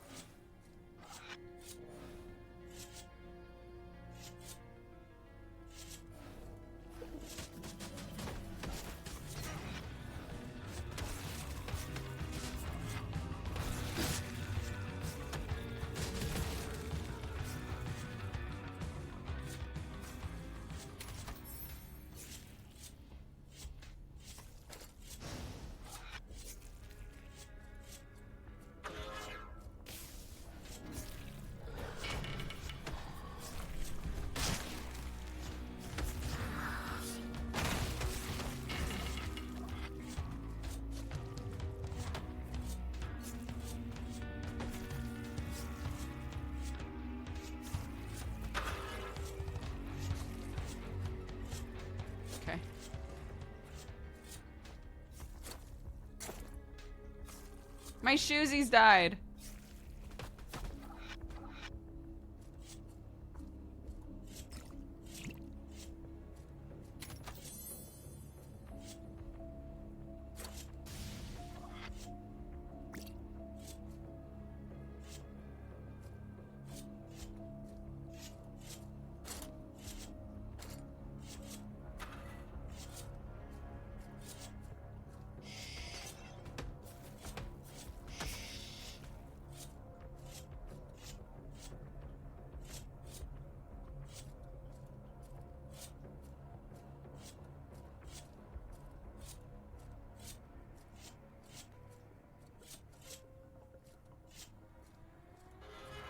I'm gonna see how far I can get on this run, and then we'll swap to a different game.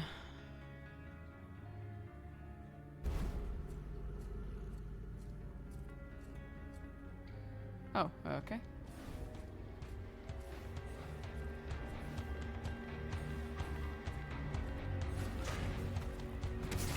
Oh my god.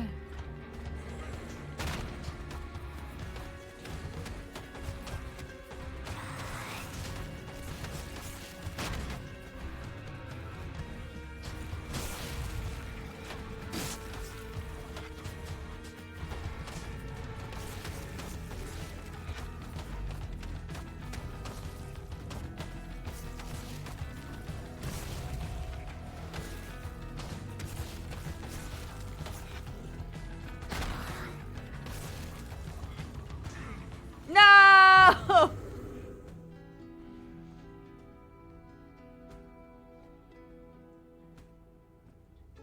That's unfortunate.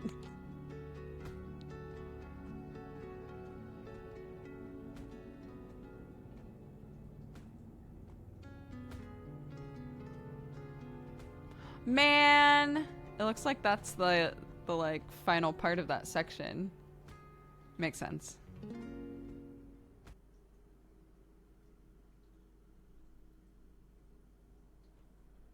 Does this game have weapons? It has classes. So like the starting class, you're just like a dude with a sword. Classic. The second class that you get is like a basic mage that can use a staff and do magic. And then the third class that we were just playing is monks. So you're always... It's just fists.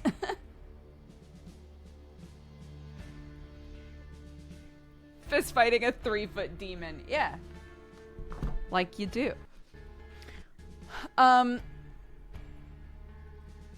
Yeah, I totally understand why Octo suggested this game. I would absolutely play the shit out of this off stream, but I understand everybody being like, this is not fun to watch. It's kind of like, I feel like it sort of has the same issues, except in a different way. Stop. God, I hate when the audio starts clipping like that. It's definitely an issue with the controller. It just drives me nuts. Hello. I'm back. I'm back here. I'm back big. When we played Obra Dinn, which is a totally different style of game, and like fantastic, and I recommend it to everyone. We had some of the same feedback of like, it's not that the game isn't interesting, and I would say Obra Dinn is much more interesting than like Mortal Sin is, right? Mortal Sin is a much more straightforward idea. Obra Dinn was really unique. But the style of it was like, my eyes hurt. My eyeballs, they don't feel good. Which is unfortunate, right? Because like it's definitely an aesthetic style. It is a choice that was made and committed to by the dev. Do I think that maybe that game would have been bought and played even more if it wasn't so eyeball painful? Yeah, I do. I can't imagine Obra Dinn with a different art style. They are very much like intertwined for me, but I think a lot of people didn't wind up playing it probably because it's eyeball hurty, you know?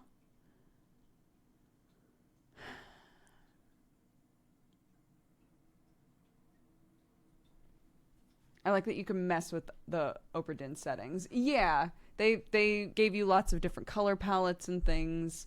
But overall,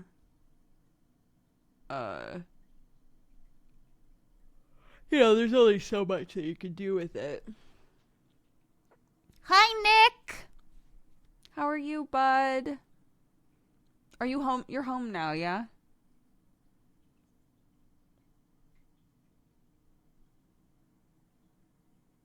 I hope you had good travel.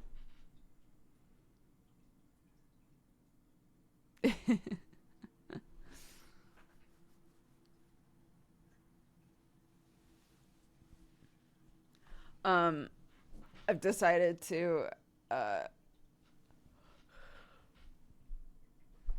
in the Discord for all of the Hellions players, we all have our own. It's very cute. We all have our own channels for play by posts.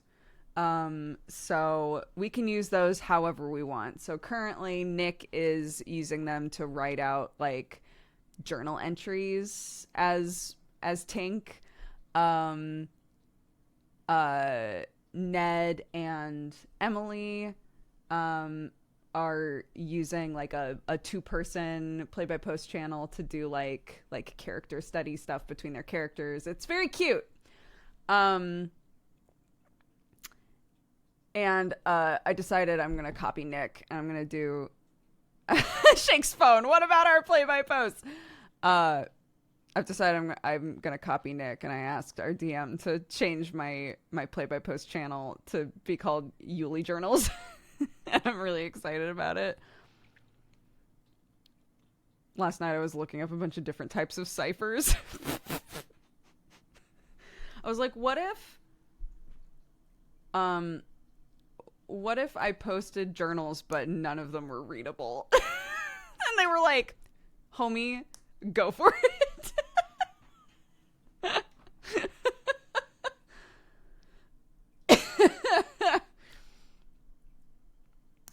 So that's what I'm going to be doing.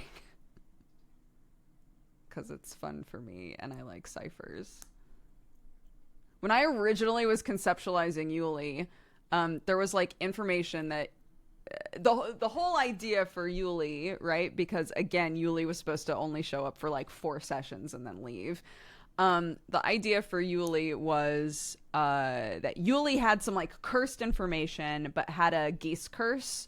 So she couldn't tell anyone about it. And it did enough damage if she tried that it almost always knocked her out completely. So I had discussed with our DM, like, what if Yuli was like desperately trying to figure out how to talk about it, but like through puzzles. And they were like, I love that idea, but don't do that. It's like, okay. They were like, I understand. I see how that would be really fun. I don't think anyone's going to have the patience to like figure those puzzles out. So like, don't put a bunch of effort into that. So I'm now channeling it into journal entries.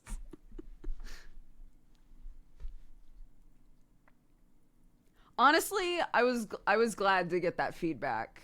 It would suck to like make a bunch of puzzles and things and then have everybody be like, oh my god, this is so tedious, you know?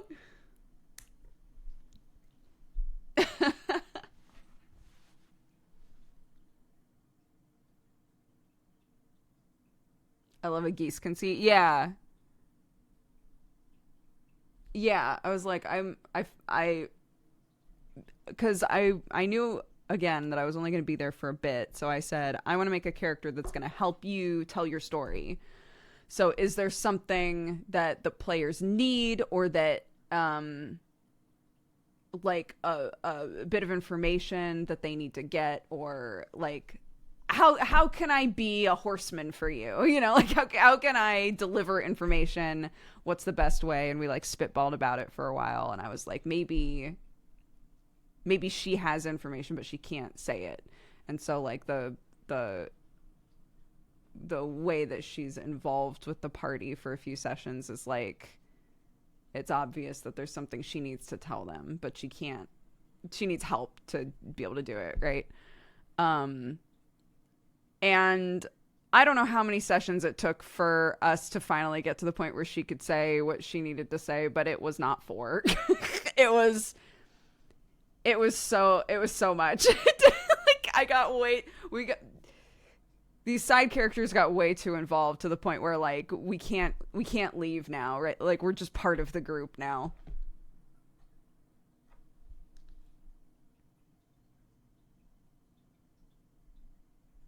So, you know.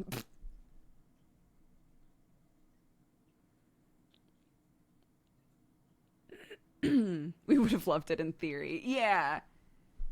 If it's gonna slow everything to, if I'm coming to the table being like, I want to help give information, but I'm bringing with it a mechanic that's going to actually slow down the speed with which you get information, then I'm actually doing the opposite, you know. I can appreciate that feedback.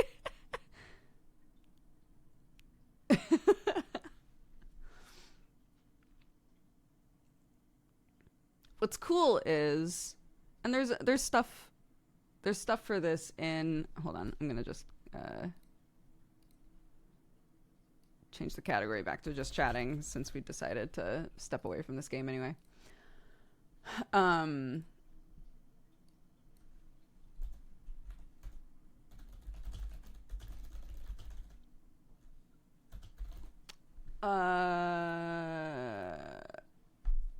It's cool making the character in Pathfinder now.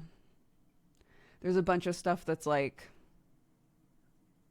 you know, ciphers, you know about cryptids, you're super into the occult, you know, you decode stuff all the time. Like there's just a ton of weird feats that are all about that sort of shit, and I'm like, yes, good.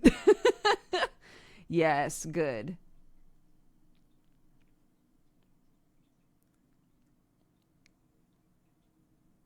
Well, it's not my game, right? It is now. I'm like fully involved in it now, but like coming into it,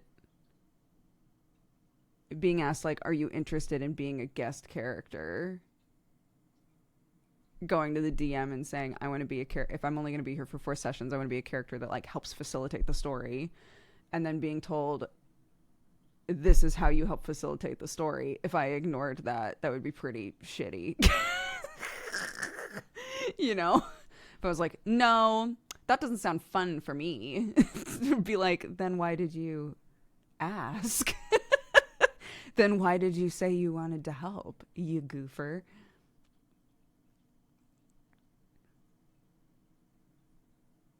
Yeah. I said that to be nice, but this is actually about me and what I want.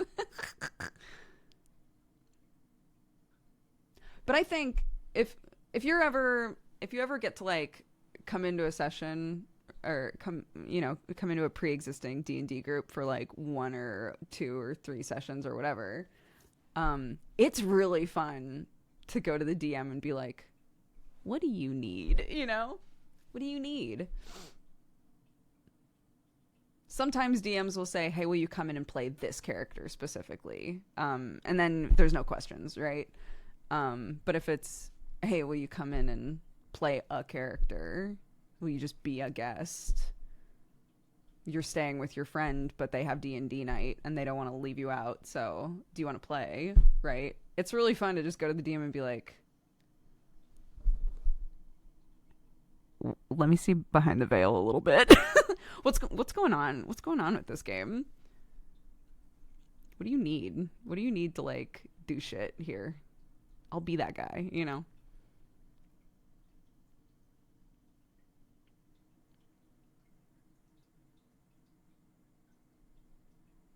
We haven't played it yet. We're making the characters with the Pathfinder character builder currently.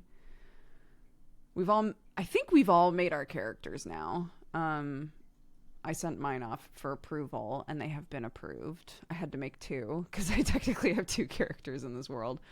But yeah.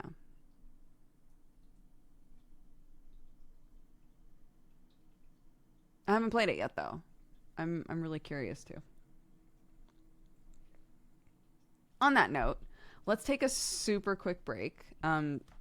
We'll figure out what we want to do instead of Mortal Sin. Yeah, I would say, you know, again, just as like this is really fun to play, Mortal Sin. It's super, super fun to play. I totally understand why it's not fun to watch, and maybe, yeah, just like not an enjoyable viewing experience. It's a very fun playing experience, though, I would say. So, yeah. There you go. But we'll find something else to do, because this is a visual entertainment experience. Guys, there's 743 of you in here who are potentially like, I want to support Dodger, but my eyeballs hurt. It doesn't got to be like that. We'll figure something else out. We'll play something different. I'll be back in just a minute. I'm going to go pee and grab some water. So do whatever you got to do. Hello. Is it bin day? I don't know, chat. Is it bin day? Is it your bin day? I don't know. Only you can answer that. Binary day. Yes. Is it binary day?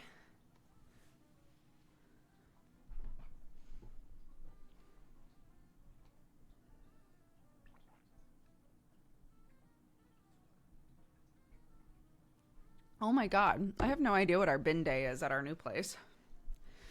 I should figure that out. I should figure that out, probably.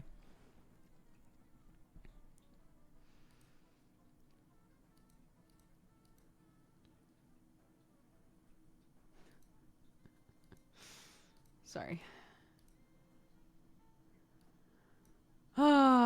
Someone linked me to a clip of me laughing maniacally while playing Peppa. While playing Peppa yesterday. So I copy my neighbors. I've been here 2 years and I still don't know when bin day is. Can't you look it up? Can't you just type in your zip code and it tells you? For us, if you type in your zip code and bin day, it literally just gives you a calendar.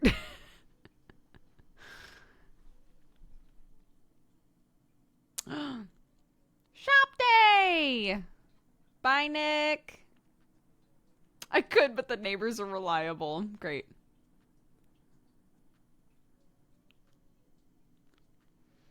Looking it up would be cheating.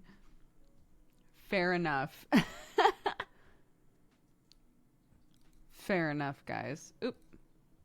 No, go away. There we go.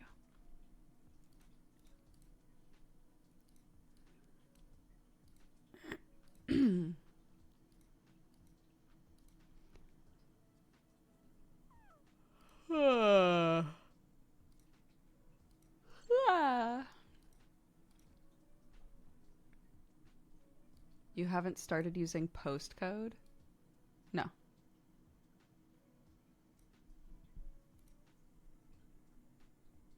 Is it not always the same day? If there's holidays happening, it'll change. Holidays or bank days, any of that sort of stuff, it changes everything.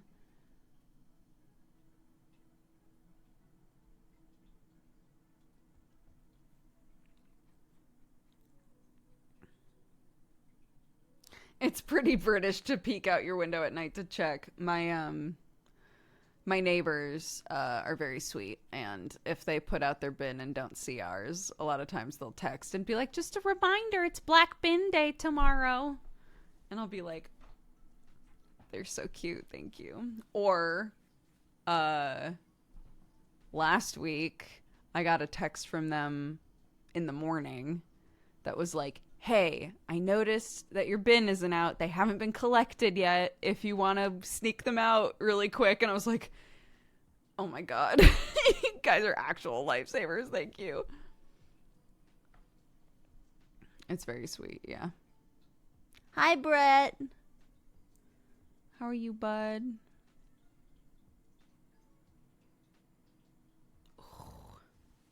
Beelzebult. That's a great name. I just noticed that someone named Beelzebult subscribed like an hour ago. Thank you very much. Welcome to the cat gang. Beelzebult.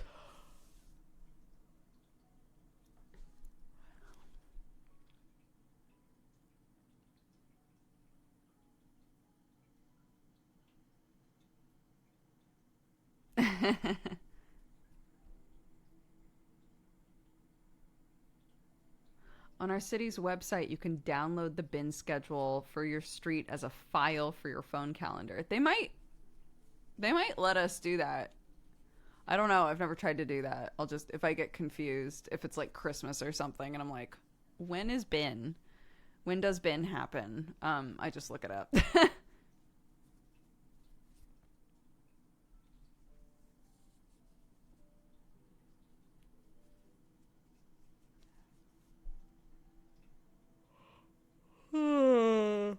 Oh my God.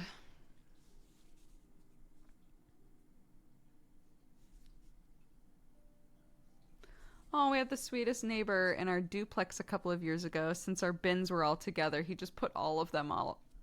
That's very sweet. Obviously we're going to be sharing a property with my mother and father-in-law. I'm really curious to see what our trash situation winds up being. I think we're just going to need to get like a second black bin probably. My father-in-law is really good about just taking recycling to a recycling center instead of putting it in the recycling bin. So I kind of feel like we're probably going to be a lot better about just organizing our recycling and taking it to the center because my father-in-law will do that. But black bins, I think all of us sharing one black bin that gets picked up every 2 weeks might be an issue. Yeah, I know we can request a second bin. It's just a pain in the ass, but we'll do it. Yeah.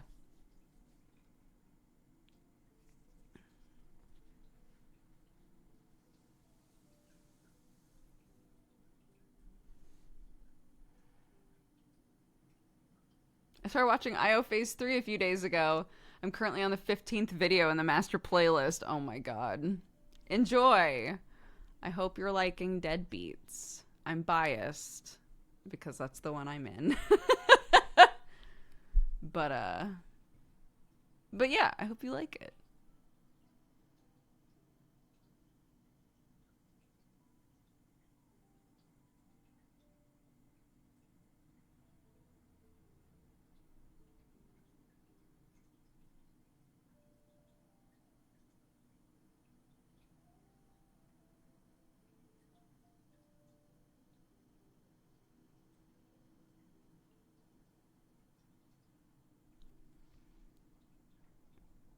If you have enough people, council might even give you an 1,100 liter bin.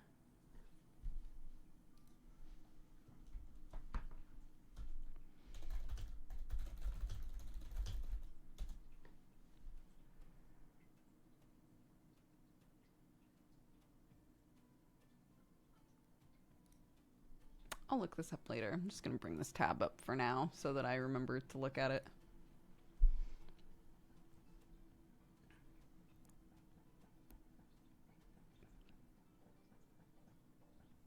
Yeah, I always remember really sweet neighbors.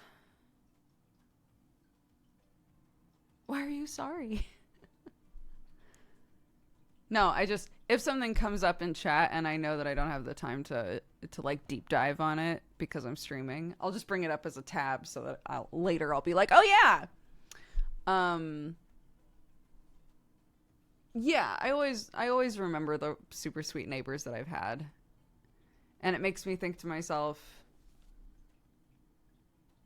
I'm sad that I get so reclusive about my home. You know, I'm sad that like a lot of times I don't really put myself out there. But I wonder if that's also a byproduct of never feeling fully settled in anywhere. It's never felt like there was a point, right, to like getting to know my neighbors because I never knew how long I was going to be there anyway. Does that make sense?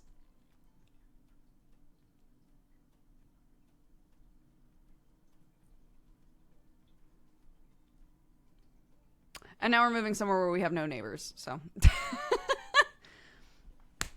solves that problem.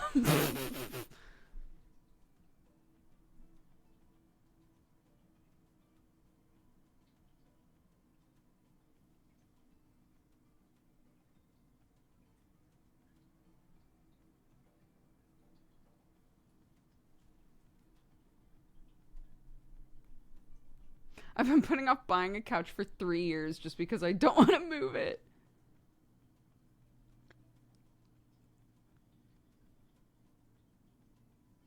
I don't know how close the nearest person is. Our property butts up against a bunch of fields. So it's like whoever owns those fields, I guess, is technically our neighbor, but no clue where their homes are.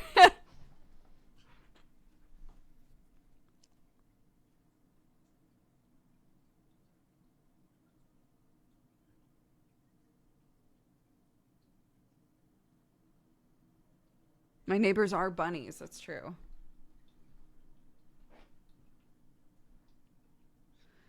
My neighbors are bunnies. Yeah, we got a whole warren at the front of our property.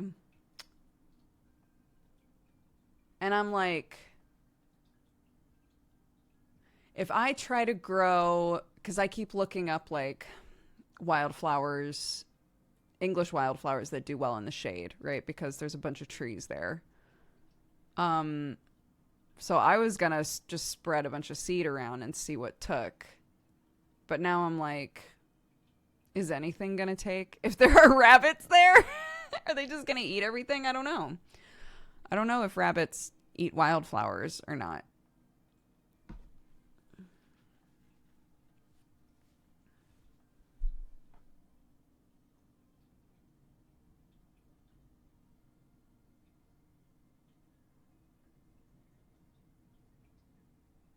Yeah, I'll still try. I'm just curious if, you know, if it's going to work.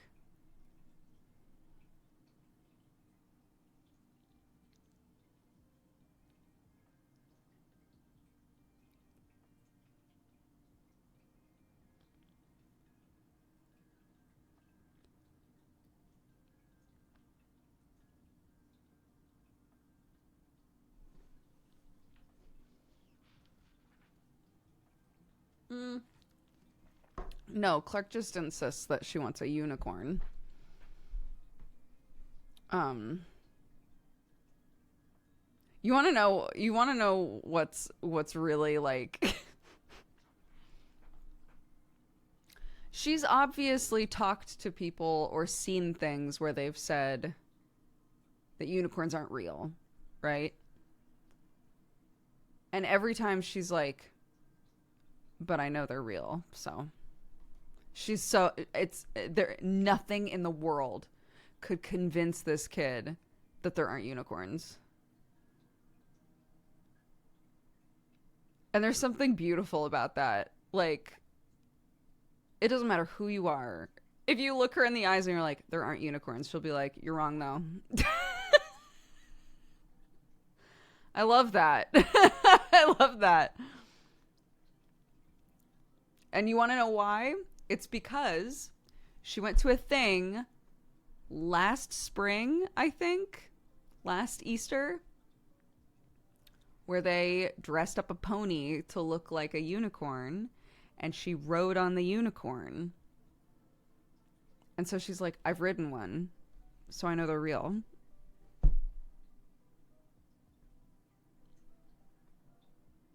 And I'm like, awesome.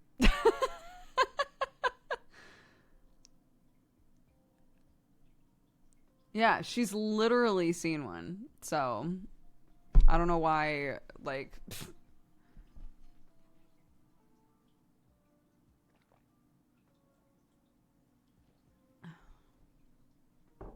it's very cute.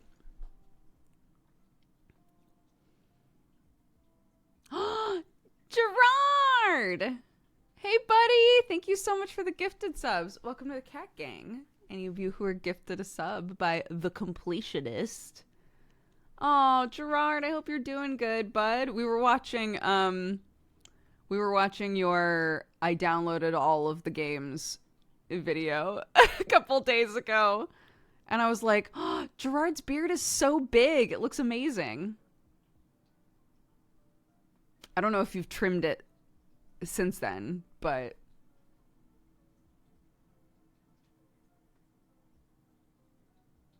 I don't think I've ever seen it that long before. And I was like, it really suits you. It looks really good. If you guys have never watched Gerard, you should. He makes fantastic content. He's a very good friend. Just a lovely human. I'm a viral star now. Are you?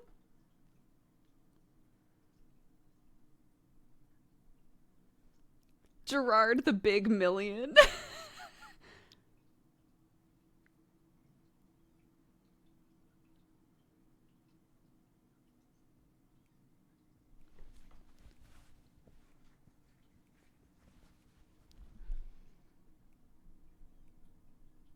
It's the biggest it's ever been. I knew it. Yeah, it looks great.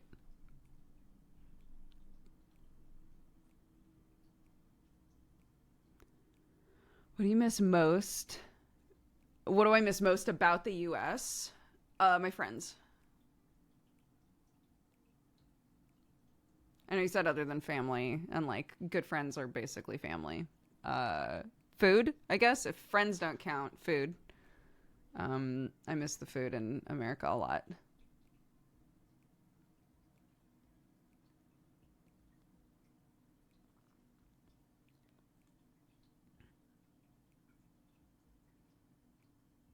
Yeah, Gerard and Jesse and I were all producing Gestalt.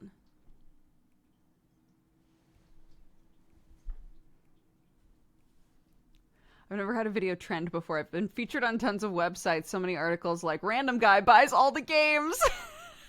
Random guy. Amazing. Yeah, all it took was spending thousands and thousands and thousands of dollars on games.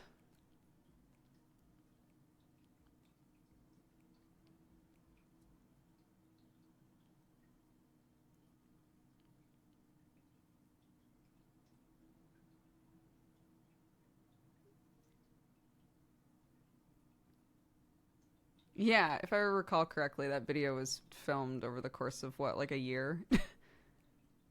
Months of his life.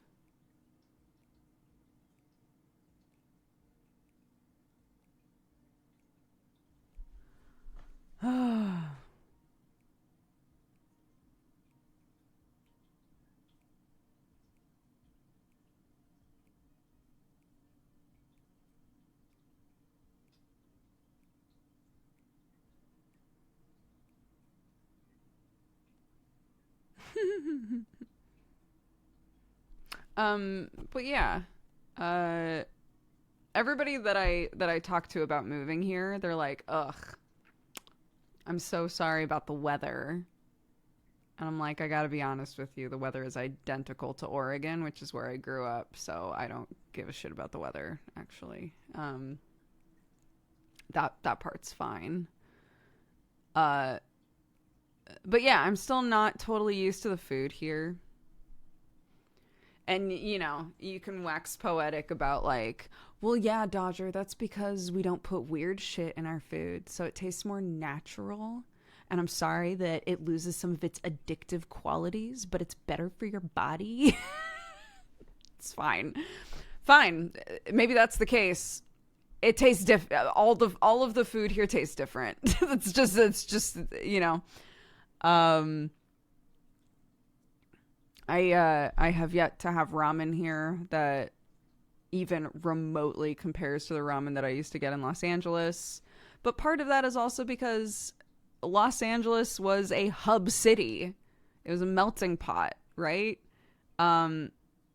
If I was in London, I probably would have access to a lot of the sorts of like flavors and styles of food that I miss. But I'm not in London. I'm not in London, you know? We're farmers now. So that's just not my life anymore. And that's fine. But yeah, I miss the food a lot.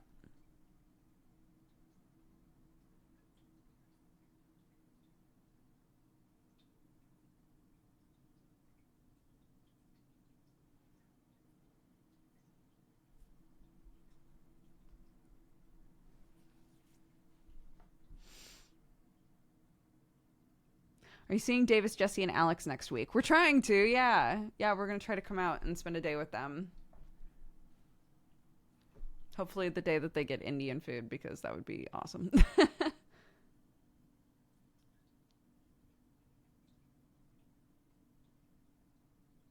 do I like about UK culture? I don't know that there's anything culturally about the UK. This isn't a diss. This is just, I don't think there's anything culturally about the UK that stands out to me as like, I really like that. um no, the things that stand out to me are things that I struggle with, which I think is pretty normal, you know. The struggles that I have here are the things that I think about more often. It's just kind of how it goes. I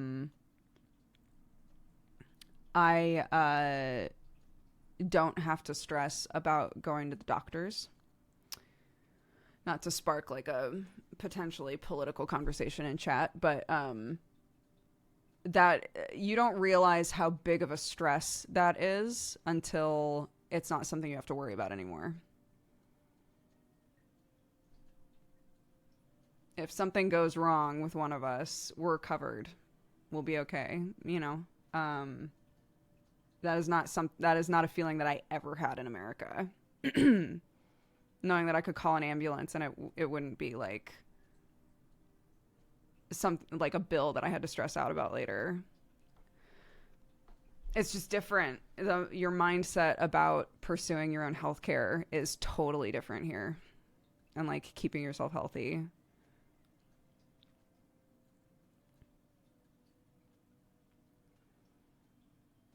So that's a big thing. That's a big positive. It's something that became apparent almost immediately after we moved here, because Sam had that intestinal issue when he got C. diff, if you remember that. He was stuck in the hospital for a long time,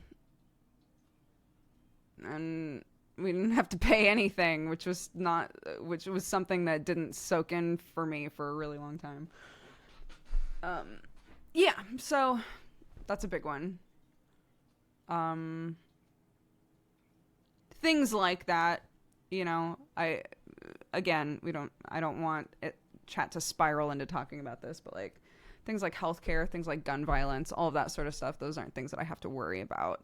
I wouldn't say that those are necessarily like UK culture things, though. You know. So I still don't think that that's the answer to your question.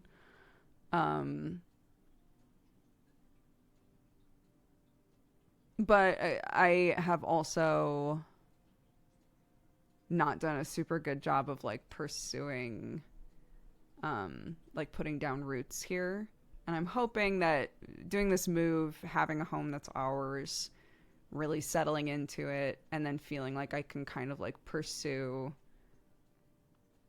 things that are like going to be part of my life for a long time. I think then I'll probably interact with more things and notice more things that that are adding to my life, you know?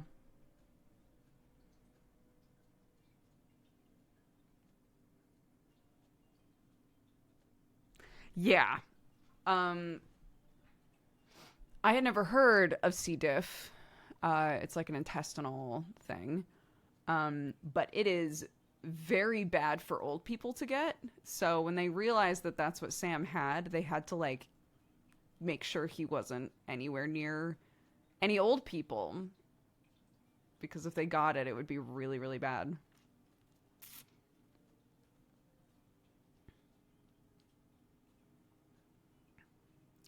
Yeah, the background, just general worries, have shifted a little bit for me, for sure. I have done touristy stuff since moving here because my mom and my sister came to visit, and I took them to London. And so we went on the Eye, and we did like a canal tour and all of that sort of stuff, and it was really fun. It was super, super fun. There's like one specific area you can go to and basically spend an entire day doing everything. We took my mom into the Tower of London, and she was very brave, and it was really cute.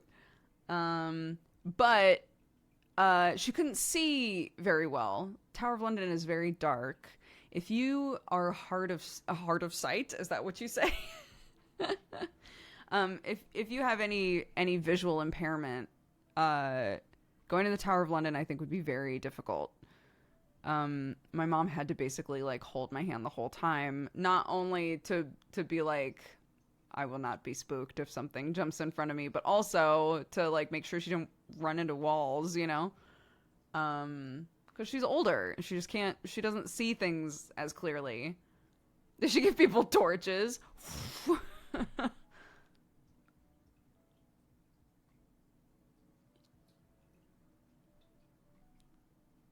Hard of seeing is a new way to say that. Yeah, I think I wanted to say hard of hearing and then realized, wait, that's not what that would be. Wait a minute, it wouldn't be that.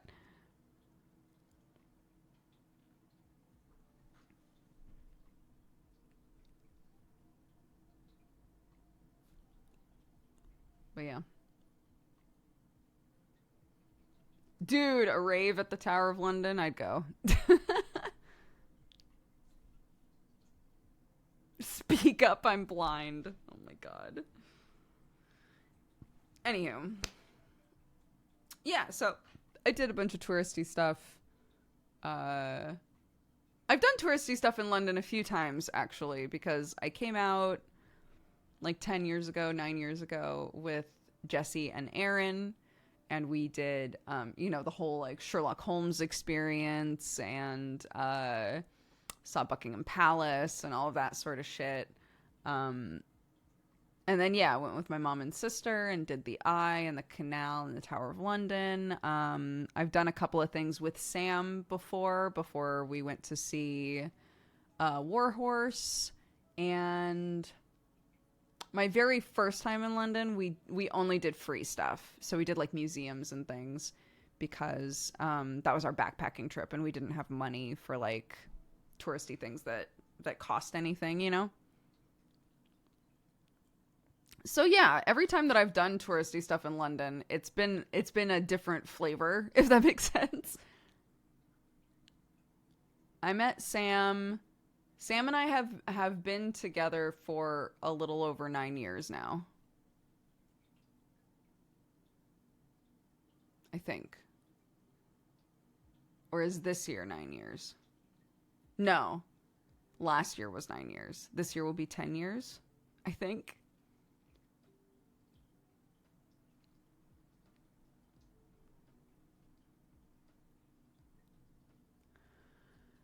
And we were married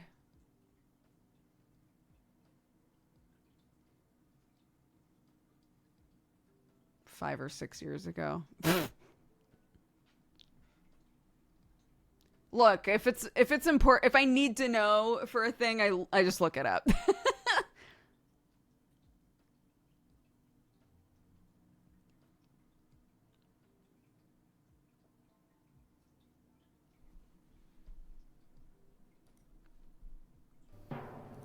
Oh my god, this video. Yeah, 9 years ago it says. Yeah, that was the day Simon meets Jesse and Dodger. That's the day that I met Sam.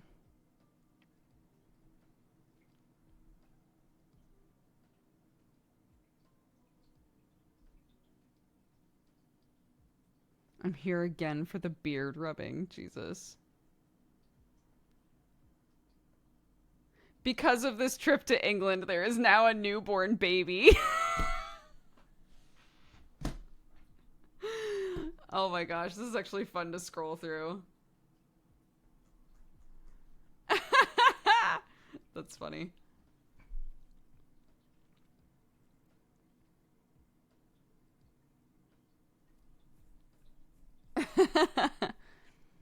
The beating of a butterfly's wings.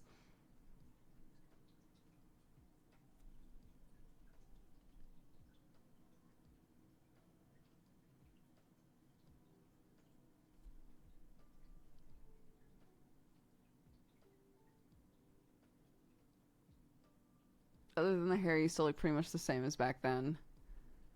People tell me that a lot. I don't feel like I do, but I'm not the one looking at myself, you know?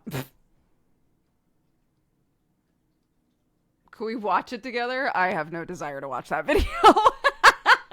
No, thank you. Nope.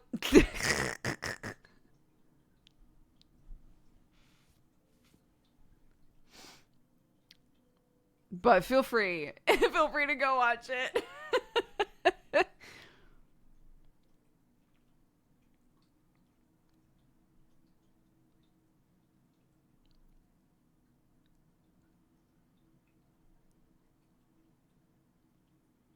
How do I find it? Amariel linked it in chat. Up higher.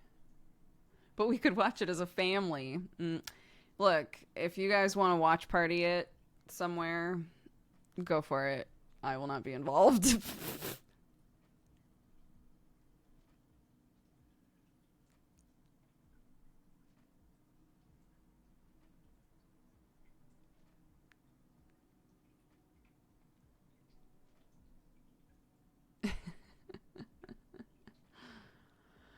Oh, goodness.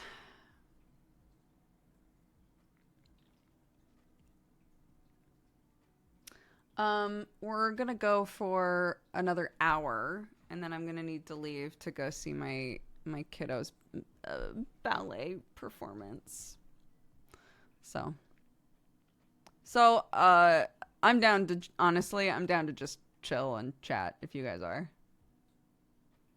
The engagement, I cried that night. Yeah, when we announced our baby on stream, I remember so many people in chat, so many names that I recognized being like, I'm sobbing. It was very sweet.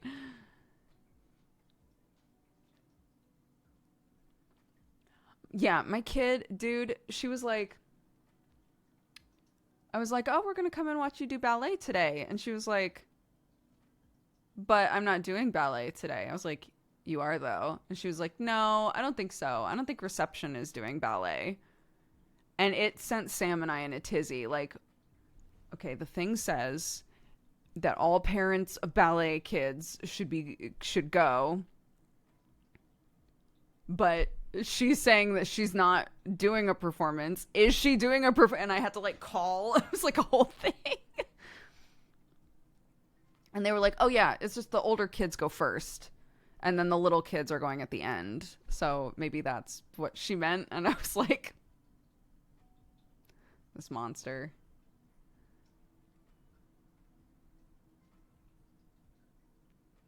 The word pregnant was blocked and people kept getting timed out.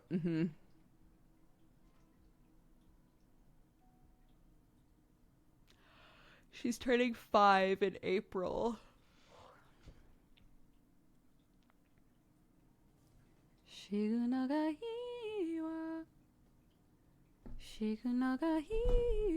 I know. My puppy. This is reminding me.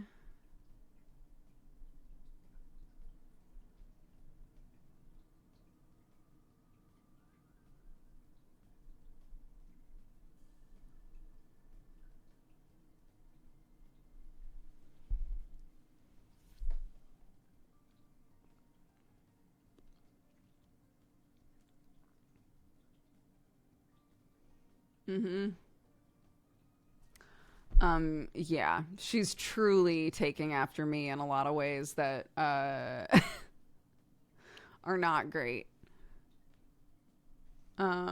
She keeps stealing Play-Doh and toys, which is something I did a lot. And I was talking with her teacher about it, and she was like, yeah, it's probably a control thing. You know, she takes like tiny things. And I keep trying to talk to her about like not doing it. I was like, yeah, we've been talking to her too. Full-time kindergarten in the fall. We live in England, so she's already full-time. They start school at 4 years old here.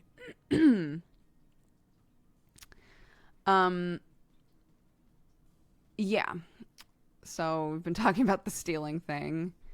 And then, also, she lies a lot, which is another thing I struggled with when I was little. She lies all the time.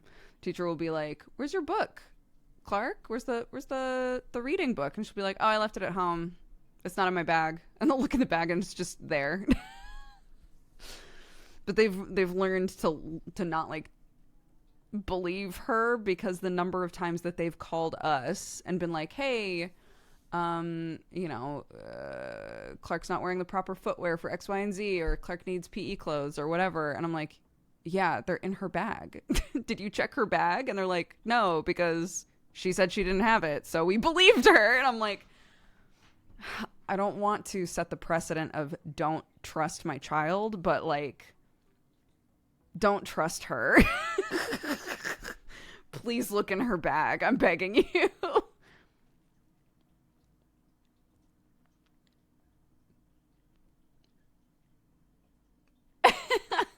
Yeah. Just for now.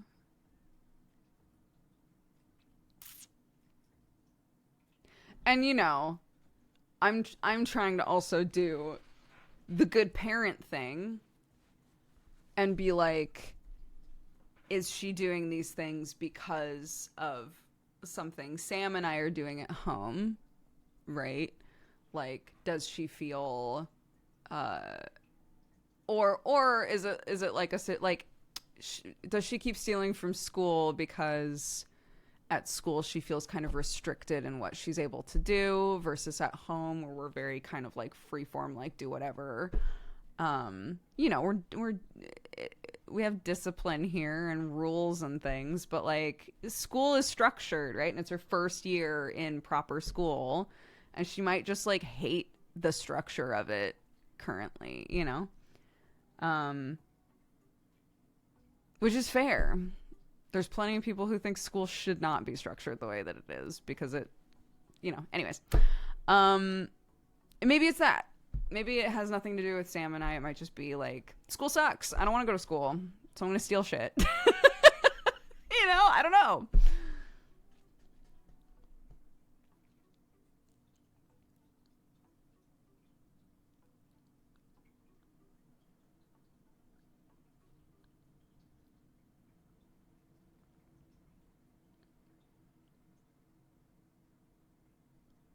Be child, do crime. Yeah, it's that. That's the energy.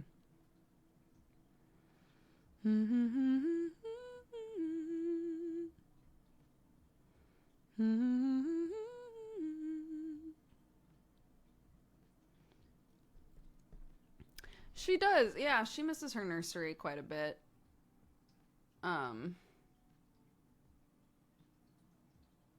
We decided last time that I was talking about her birthday, I was like, yeah, every other person has just invited the entire class to their birthday. And so we feel like we have to do that. I've come out the other side. I've come out the other side now, because Clark was like, well, I miss a bunch of my friends from nursery and I really want to invite them. And we were like, okay, well, we can't do that.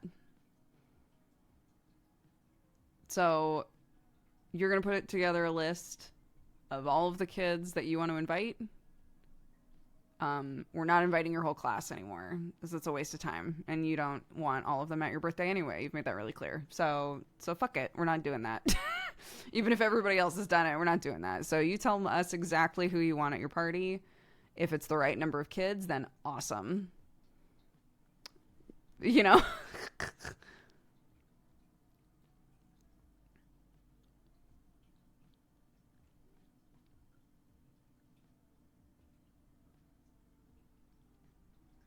So she made a big list. The hilarious thing, though, is now I'm going to have to go to the teachers and be like, hi, can you can you sneak birthday invites into specifically these kids' backpacks?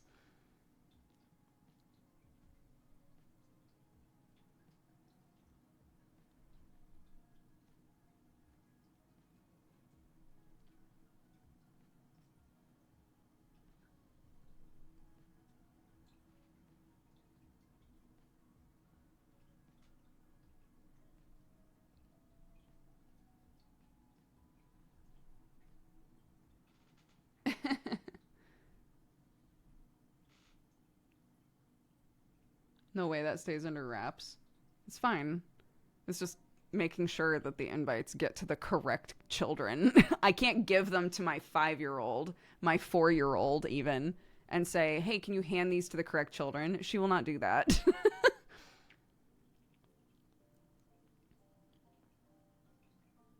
Every birthday invite that Clark has gotten has had her name on it and been in her backpack when she came home. That it is the easiest way. So I can't contact the parents directly. I don't know who the parents are.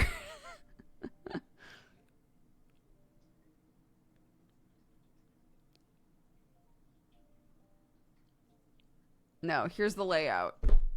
It says who your kid is, what the party's going to be, where it's going to be, and then it says, you want to come? Text this number.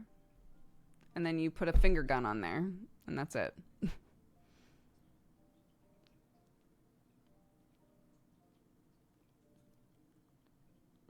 We have a list of parent emails for the kids' classes. No, we do not have that. No. If you want to connect with another parent, you have to do that yourself. They don't give out contact information for people.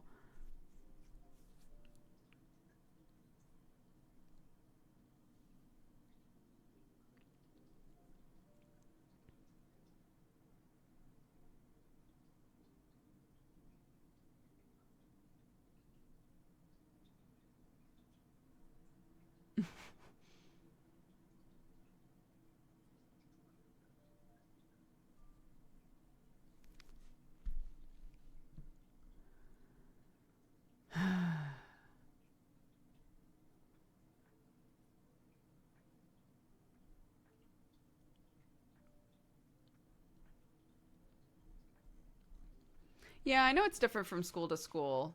Like my sister-in-law, the nursery that her kid goes to, they got a list of the names of all of the kids in class. Not necessarily contact information, but just like names of all of the kids. I guess so that when you're interacting with your kid and they're telling you about like their day at school or whatever, or their day at nursery, you can be like, oh, they're talking about this person. I don't know. The nursery that Clark went to, they tried very hard to like be aware of people's privacy. So, I could go to the teachers and say like, hey, I really want to reach out to this person. Can you give them my contact information and tell them that it's for a play date? And if they are interested, that they can text me, sort of a thing. Instead of saying like, can you give me the phone number of this person? That was like the main difference, if that makes sense.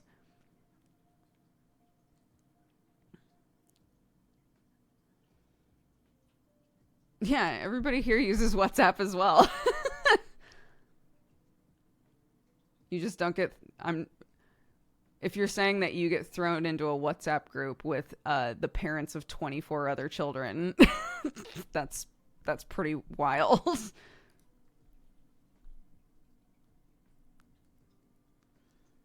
Yeah, when when we put Clark in there, they had us fill out a thing that was like, how do you feel about us taking pictures of your kid? How do you feel about us, you know, using pictures of your kids in promos and et cetera, et cetera. And we were very like, do not do that, you know?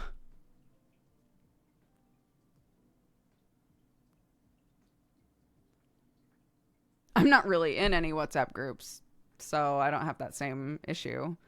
But everyone that I talk to one-to-one, yeah, I talk to them over WhatsApp. But I'm not getting thrown into groups for no reason.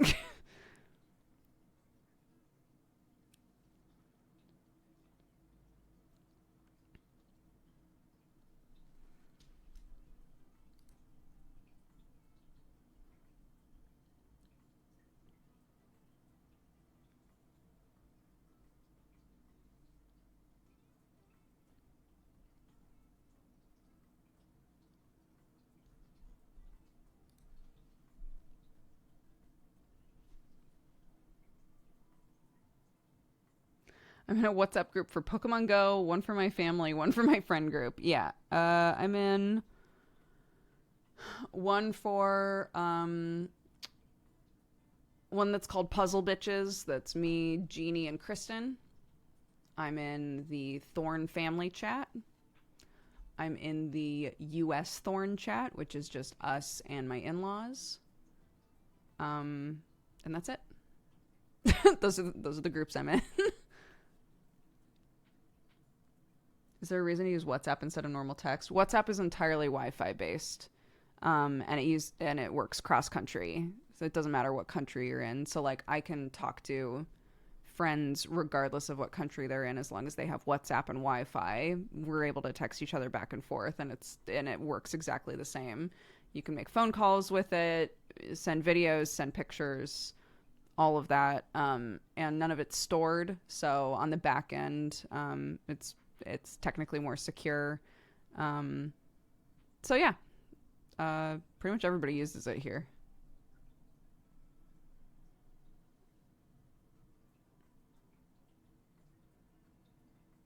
I can't believe you killed Wilk. I didn't kill Wilk. I told Wilk that he could finally rest, you know? He could finally go back to his job.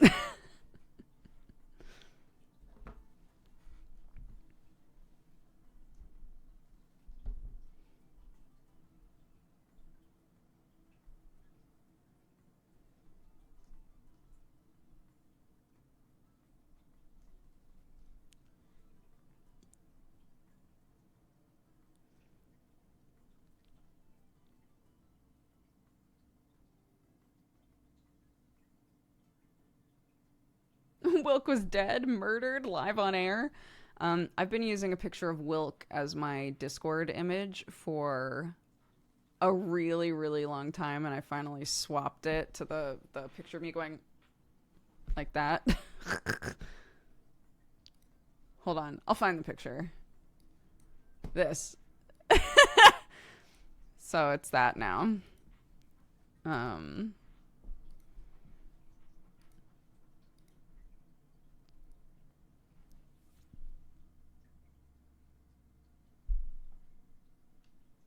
And then wait, and then my picture in the IO Discord, I changed to this, which is from a comic that Dyer made. Dash just like, hey, out a spaceship window. It's already a circle. It's perfect for Discord, dude.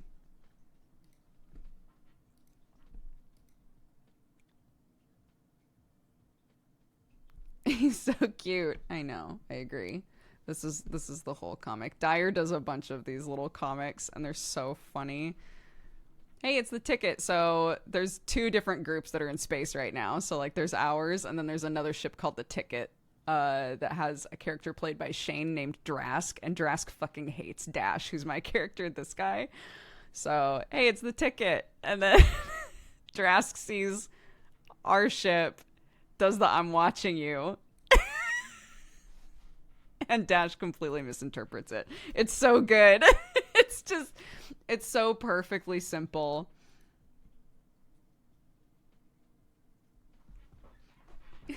Peace. Yeah, it's amazing. Dyer just does like little comics like that all the time. It's so good.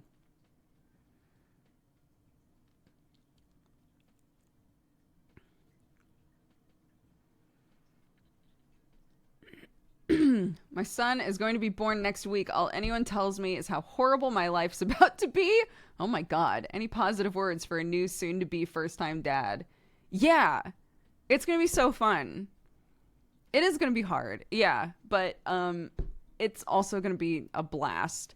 Your baby's going to make the weirdest noises in the world and is going to like take poops at the most hilarious times ever. Like the comedic timing will be impeccable. All of the hard things that are going to happen, a lot of people are going to say like you'll blink and it'll be done. And that is true. But when you're in it, being told in 4 months, your baby will probably be sleeping just fine. When you're told that at the start of everything, it sounds like 4 months is an eternity. But it really does go by fast. And with every stage that's hard, there's also stuff about it that's amazing and fun and beautiful. Take lots of pictures. If you like to write at all, write things down because it legitimately goes by so fast and your kid will change so much so quickly that you forget stuff. Clark asks me questions all the time about what she was like as a baby and I'm like, I don't even remember. I don't remember, you know. Write stuff down because you'll wish that you remembered. I'll be right back. 1 sec. Okay, hello. Hi, back.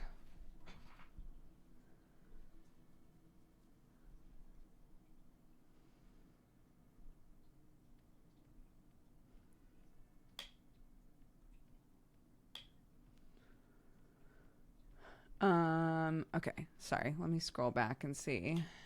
I loved being a dad to a newborn. It's a lot, but it's amazing. Babies are wild, but they're hella fun. Ignore the negativity. Yes, I totally agree. You're told that and you're like, okay, but does that mean I'll be awake for 4 months straight? Yeah. And that's how it feels, right? But then like I remember distinctly sitting on the couch with Clark and being like, oh, we're sleeping more. Things are getting better. I didn't realize it because it just happened, but it's great.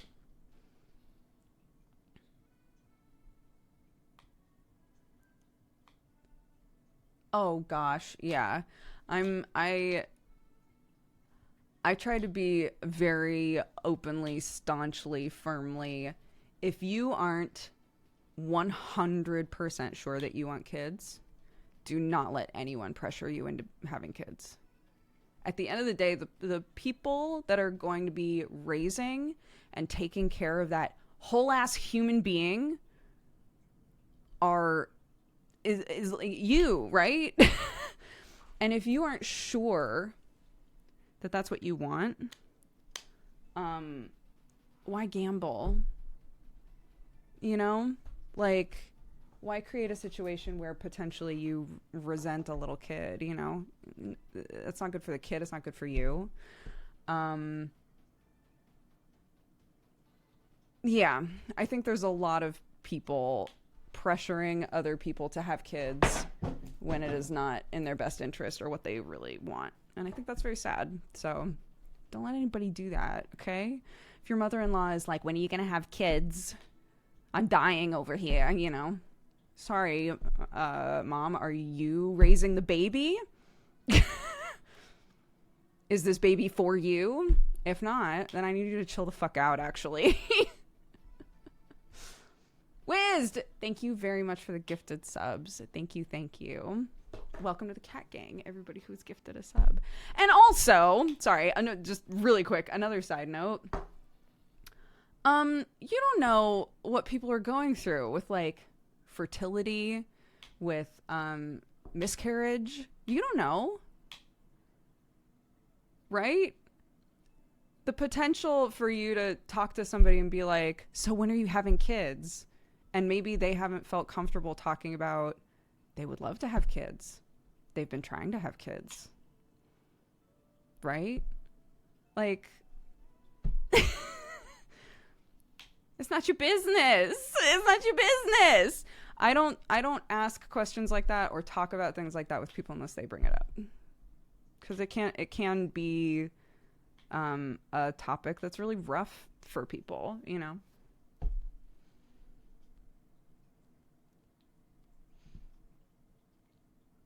Anyways, those are my feelings. Kids can be an incredible blessing. Clark is the absolute light of my life. She is amazing. I'm so grateful for her every day.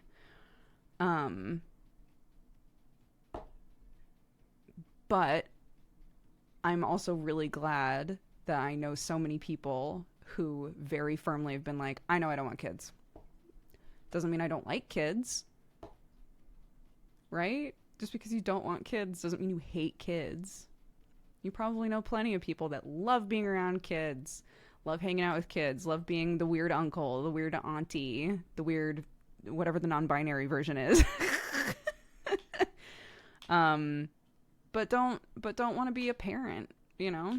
They don't want to be a full-time grown-up to a kid. Those are different commitments, you know? I think those people are so valuable in a community. The people who are like, I don't have a kid. I'll hang out with a kid for a while. I'll do a fun 2-hour activity with a kid, and then I will go home. You know?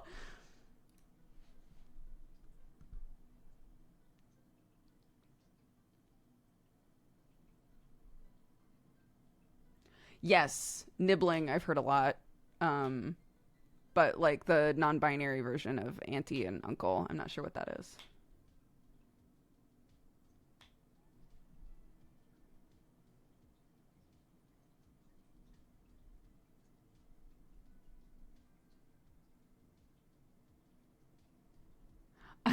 I'm the same. I love kids. I work with them. But not being a parent. Yeah.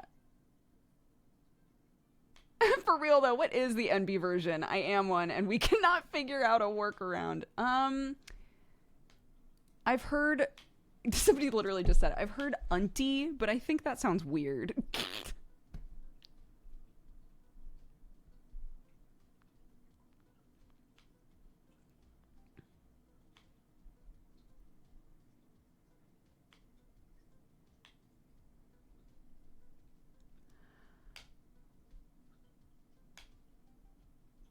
Uncle.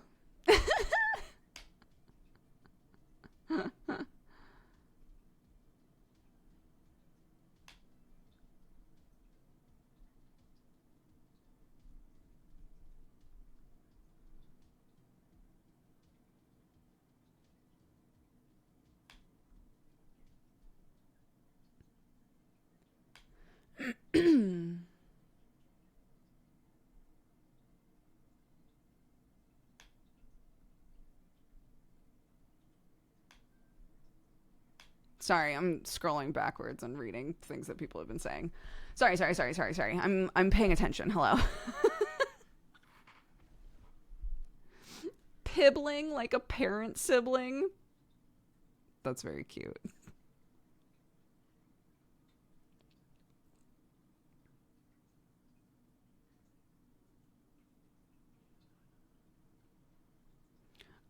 My my niece was like, Auntie Brooke, sometimes you look like a boy. And I was like, I'm fine with that. Do I look like a cool boy at least? And she was like, no. I was like, fuck, I love how honest kids are. God damn.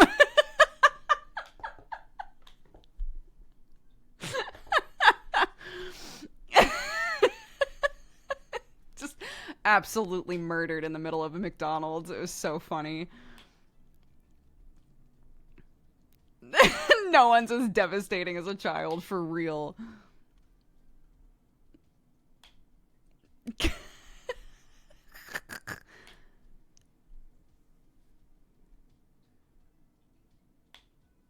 Ratioed by a 3-year-old.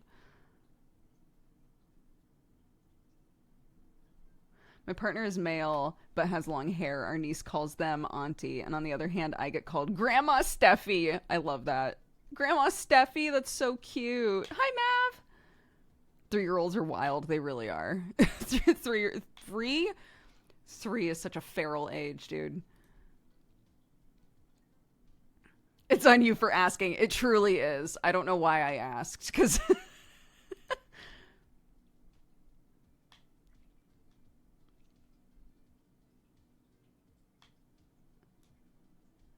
Mine just turned 3. I can confirm feral. Yeah. We've got, Clark's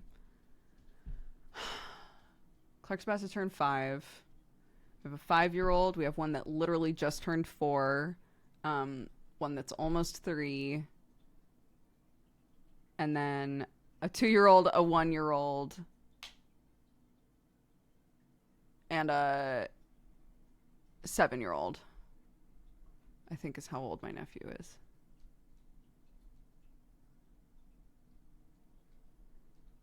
So we've just got the whole gamut, dude. And they all interact so differently with each other. It's very funny. There is something, like, really lovely, though, about,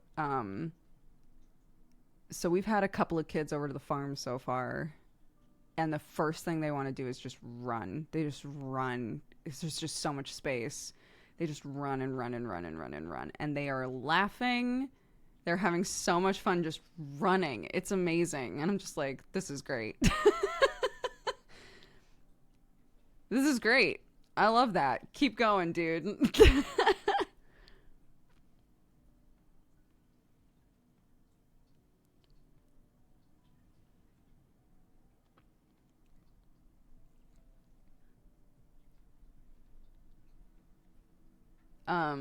They found a weird little, like, side gate behind one of the outbuildings. And now that's the secret gate. And they always want to go through the secret gate. It goes to the exact same field.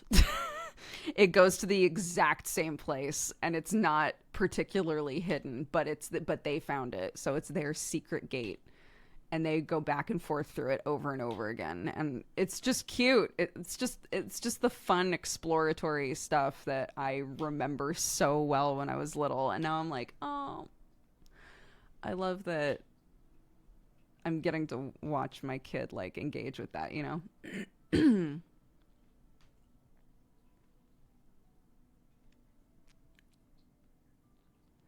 When my folks took us to my grandparents' farm, my brother and I would sprint out of the car for the tree lines like cats.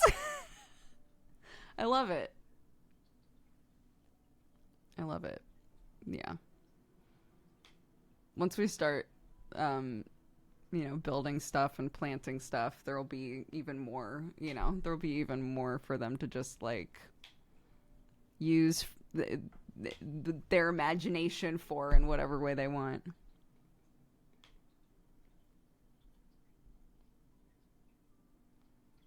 It's a bit of both. There's a bunch of trees on the property. The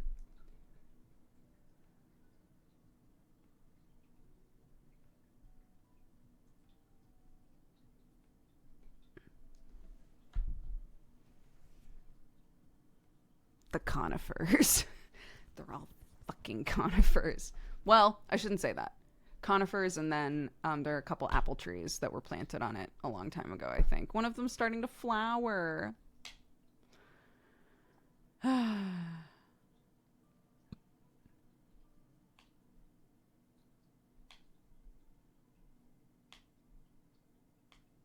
Playing with other kids outside as a kid is awesome. Yeah. And it's fun because we're starting to get more, like, overcast but like warmer days, In the morning it's like 10 degrees now, which is nice. So yeah, we're starting to rev up toward days where it's just going to be fun to just be outside,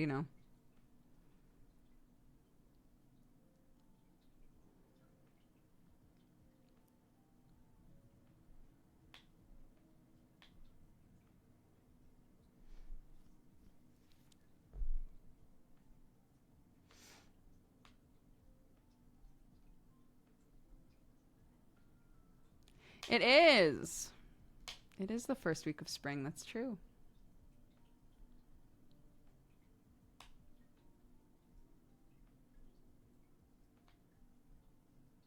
(10 degrees Celsius is 50 degrees Fahrenheit for us heathens. I just go by what my car says, you know.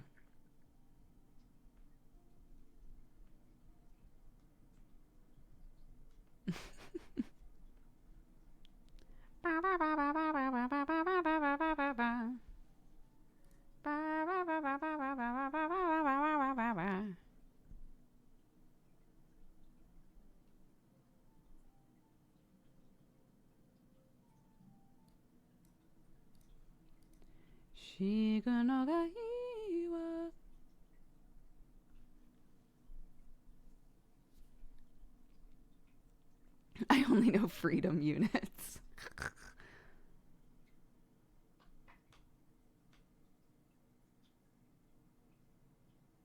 Oh, I haven't done my singing exam, no. I don't have like a set time to do that. It's just when the songs are finished. Um, I am not. My teacher thinks that Take Me to Church is about 90% there, and On and On is about 90% there. But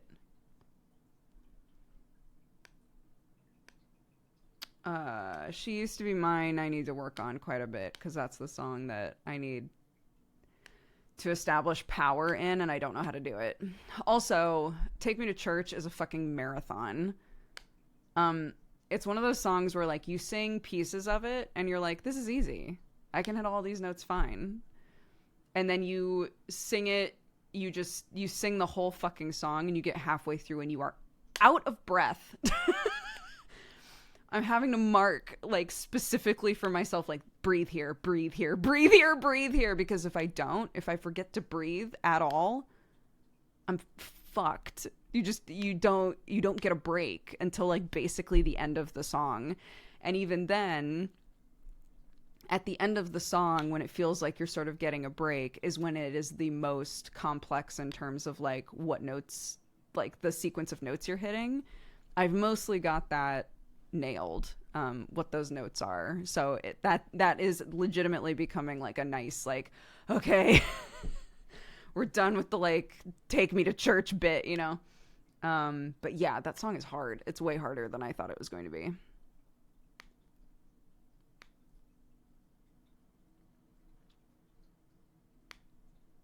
No breathing, only singing.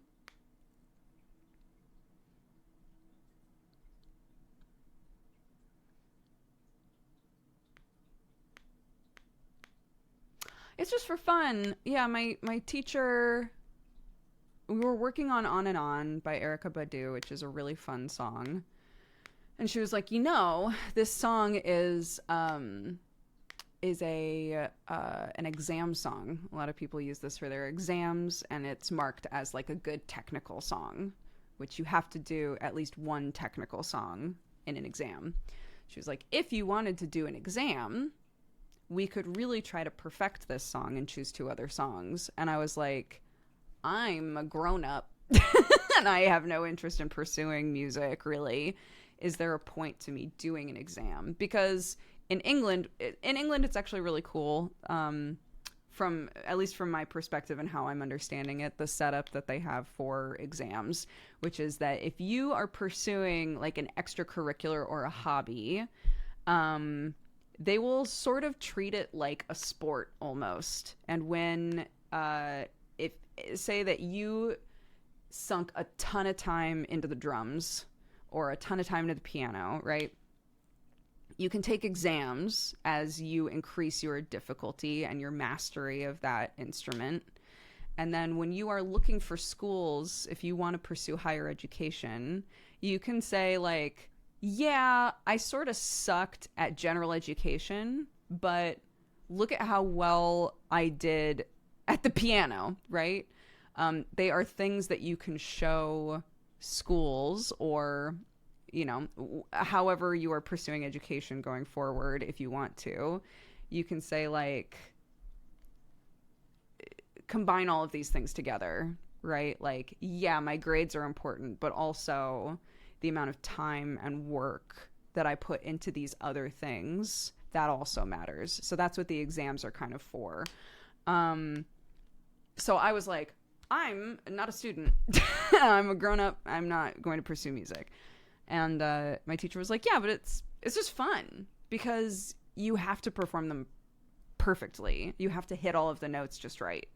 And since you came to me saying that you want more control, you want to understand how to use your vocals better, how to achieve different forms of tones, how to, be more confident. This is a great way to practice all of that, because we're going to hit points in songs where it's like, okay, well, if we really want to nail this song, then we need to figure out how to like, are we doing chest voice here? Are we doing head voice here? We've done chest voice up to this point. I know that this note is a bit difficult. Do we think that we can get to the point where we can comfortably achieve this note in chest voice, right? And that's the sort of things that we were working on already anyway. So she was like, if you want to do an exam, this would be a good reason to like really hammer 3 songs and try to do them as close to perfect as you can. So that's why I'm doing it.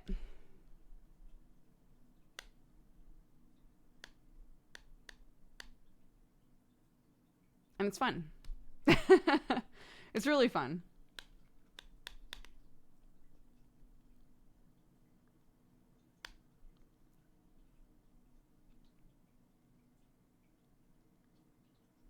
It's basically a formal endorsement from a reputable organization that you can do a thing. Yeah.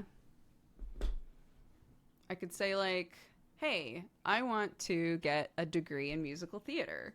And I want to go to your university to pursue that. Now, you might look at my grades and think to yourself, normally we wouldn't let this person in because, wow, look at these grades. But I would like for you to look at these other things that directly are in line with musical theater, things that I have put a lot of time, effort, and energy into and have been recognized as achieving excellence in those areas. And I think that you will find that that is more important than sucking at math.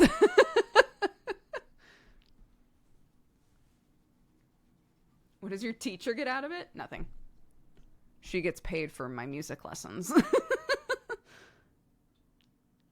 But a lot of students go to her to help them prep for exams.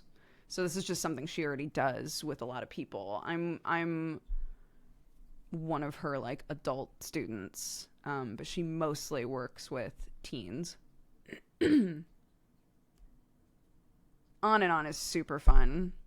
I love that song. It's so chill, the whole song.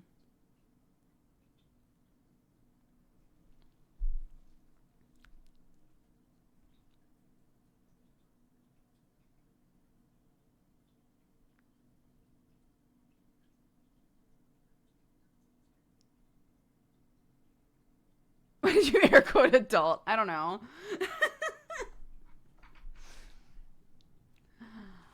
I don't know. Would you ever consider singing it on stream? Yeah, maybe. Maybe when I'm about to film for my exams, I can practice them on stream. That might be good.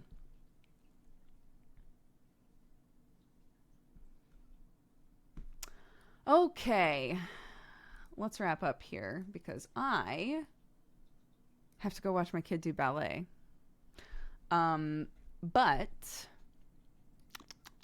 Raid Leader is open if you'd like to suggest somebody for Raid Leader. Also tonight I will be back doing Dracula.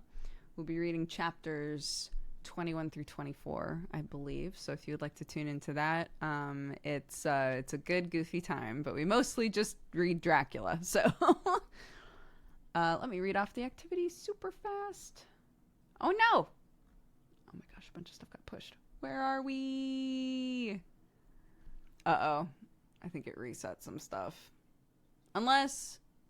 How long have we been streaming? No, No, it definitely reset some stuff. We might be missing some things. Okay, Amarian, thank you for the gifted sub. Pops Cockles for the 4 years. Happy anniversary. Thank you very much. Zero for the 6 years. Happy anniversary to you as well. Thank you very much. Demon Lemming for the 104. Matasuma for the 3 months. Fat Dwarf for the 8. Beelzebolt, welcome to the Cat Gang. Again, thank you very much. Ritsuka Kira, thank you for the 52. Nick for the 80. Raving Sock Monkey for the 5. Ascended Narwhal for the 23. Gerard, the completionist, thank you very much for the gifted subs and the resub, buddy. I appreciate it. I miss you. Paper Stained Ink, thank you for the 59. Cannibal Kiwi for the 28. Evil Perry for the 22. Wizzed, thank you very much for the gifted subs. Welcome to the Cat Gang, everybody. Southern Vices, thank you for the 68. Queered Cryptid for the 25. Kayet's O for the 20. Fox Paws and Iacchos, thank you very much for the gifted subs as well. If you were gifted a sub by anybody today, please find out who it was and take the time to say thank you. It's very nice. And nobody took raid leader, so it's mine. Haha.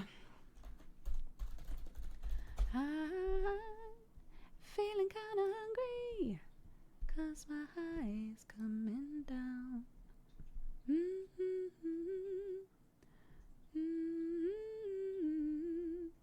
I'm going to send you to Sea Bush.